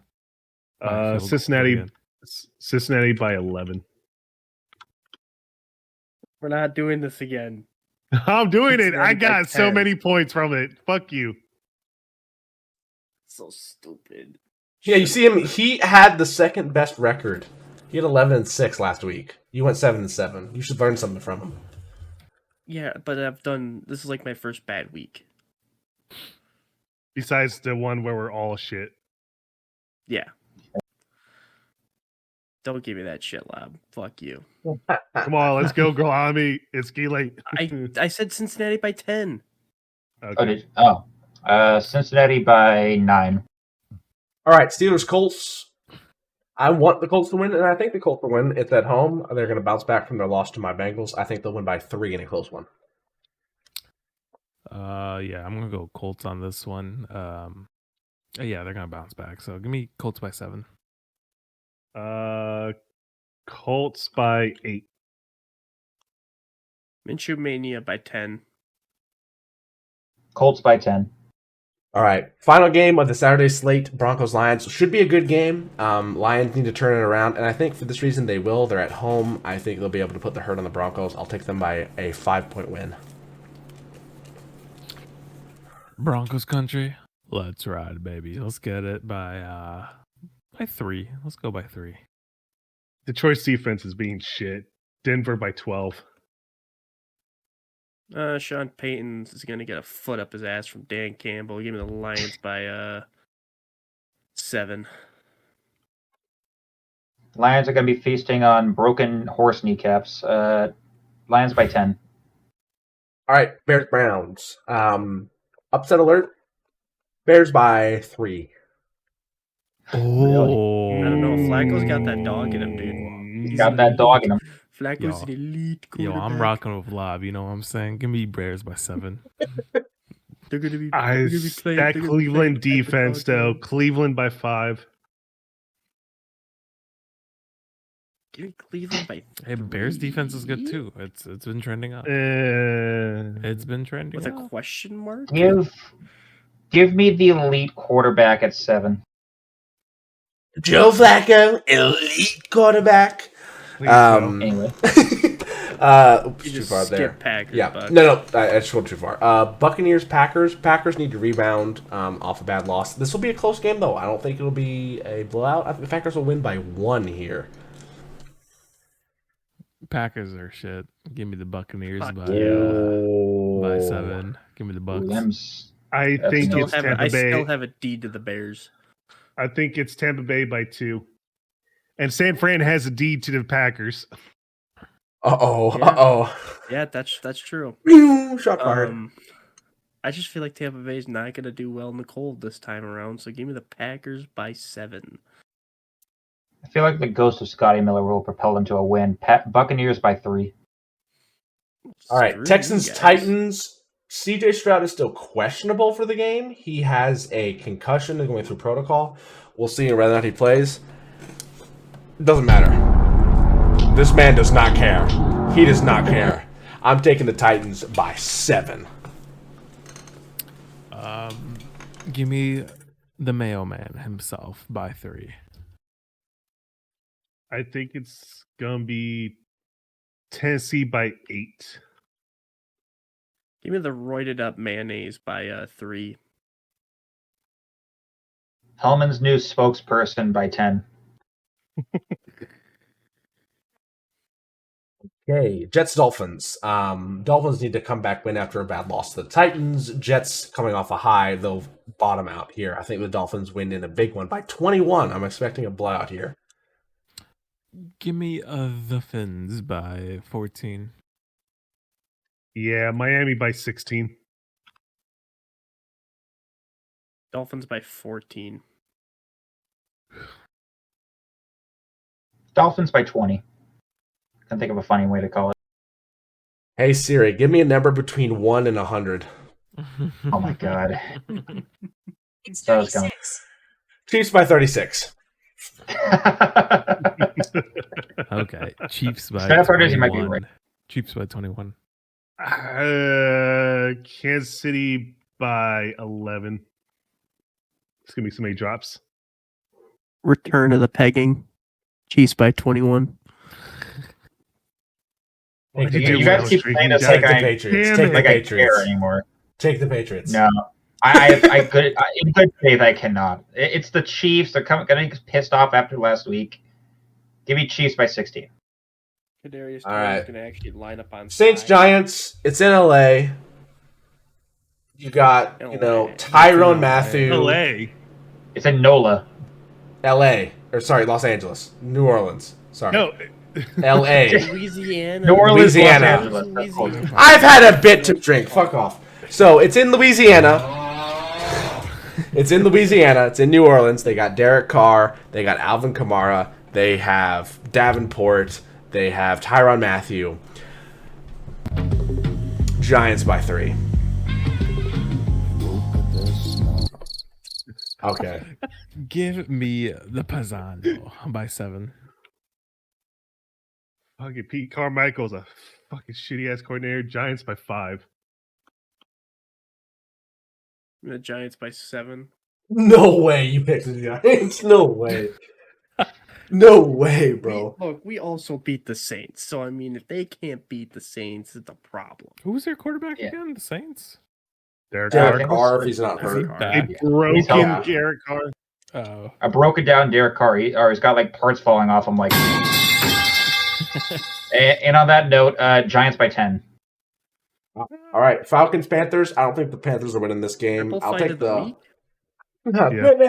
I'll take the Falcons in this one by 10. By 10? Yes, Or, okay. 10. You cut off for a second. 10. Falcons by 14 for me. Arthur Smith's going to make some bad decisions. Atlanta by 4. Give me the choke artists by 3. The 28-3ers by 11. Commanders, Rams. I don't Give me care. a memory you're going to have for a while, K-Dove. I don't care that Sam Howell is Also basically feels like almost that. leading the league in passing yards. Matthew Stafford is still elite. I'll take the Rams in this one by 7.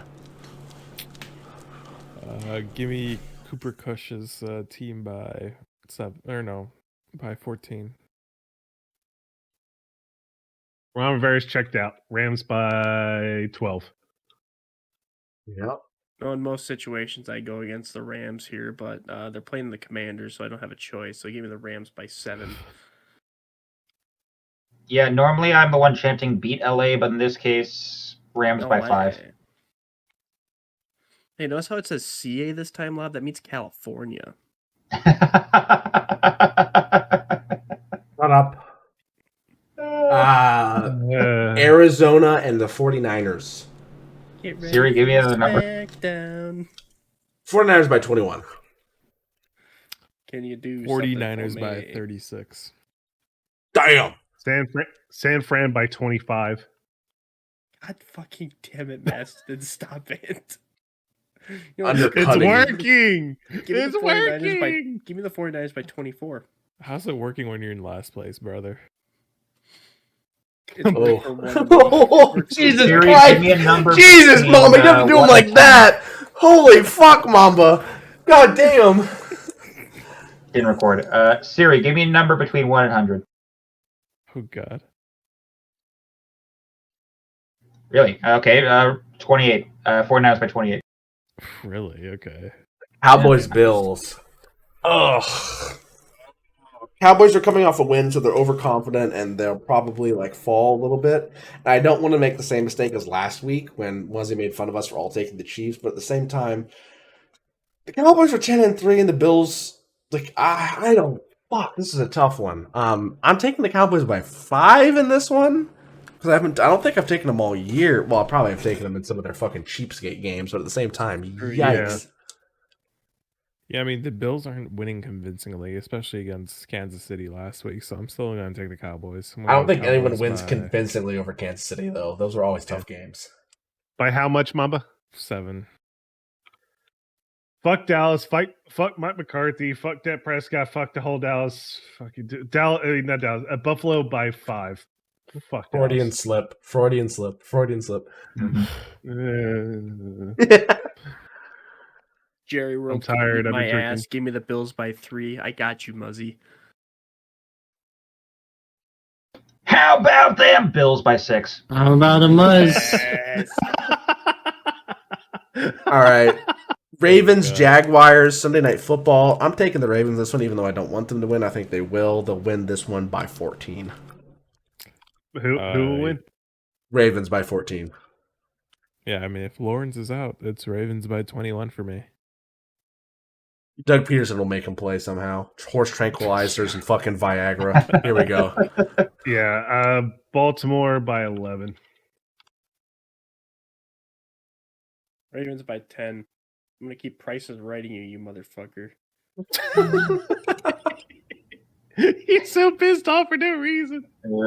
He is. Ravens by 7. All right. Final game. Monday Night Football. Second to final game. Final game of this week. Monday Night Football, Eagles, Seahawks. Pretty simple. We just don't know if Geno Smith is going to play. If it's Drew Lock, it's even worse. Even if it's Geno Smith, I don't think they'll beat the Eagles. Eagles are coming off a bad loss to the Cowboys, and they're going to be pissed. Eagles are going to win this game by 28. Oh, wow. Okay. Eagles by 14. One Wing Angel starts playing. Philadelphia by 8. You know, I think what I put in the group chat is going to speak numbers for this. Give me the Eagles by 14. For those who don't know, he posted the stop he's already dead meme from The Simpsons. Eagles by 17. All right, in our final prediction of the week, going into Christmas week. Happy early Christmas, everybody. Saints Rams. Oh, dear God. No, I mean, the Rams have played kind of well, so if they're all healthy, I think it'll be a fun game. I will take the Rams in this one by 7. Fuck. Yeah. Not Saints. Go Rams by 3. Rams by 5. I hate to side with the enemy again, but give me the Rams by 3. Yeah, same. Rams by 7. It's kind of cool. I just realized the Bengals will have 7 days in between 2 games, and they're both on Saturdays. Interesting little aspect there. Yeah. So Christmas week, games. week after next, great games. Game on December 21st, then 2 games on the 23rd. Then you have Christmas Eve games on Sunday. And then you have a 3-game slate on Monday. Raiders, Chiefs, Giants, Eagles, Ravens, 49ers.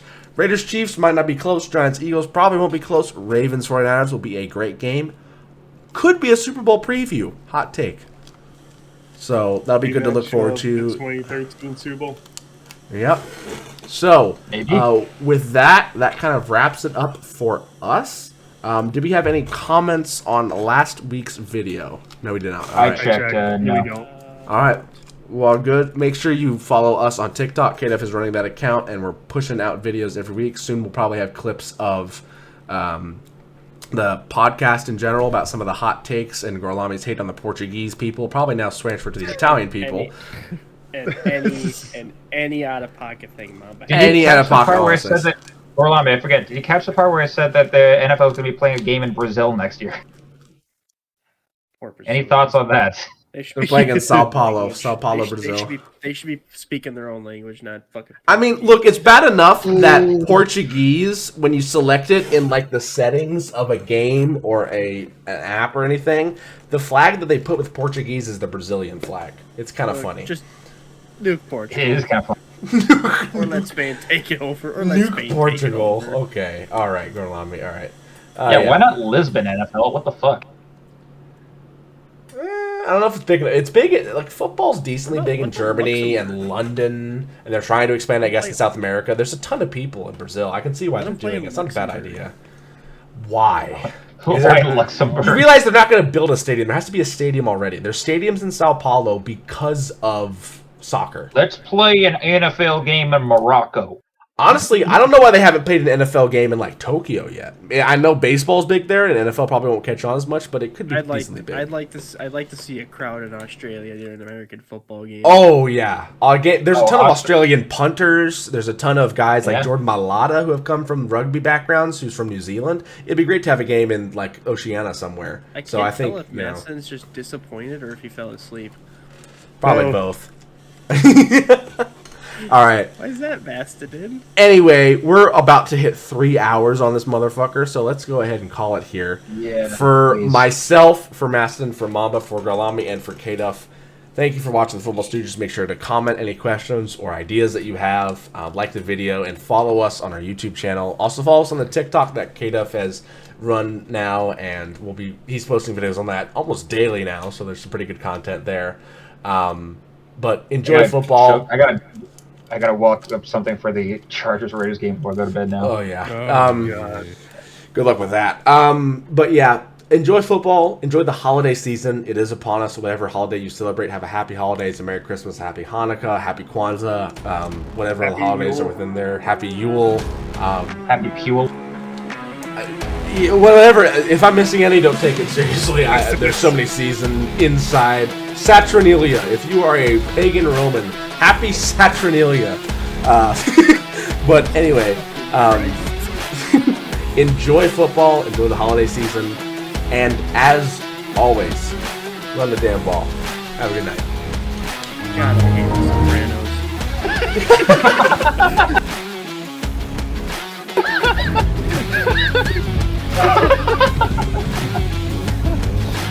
That's one way to end it right there. Yeah.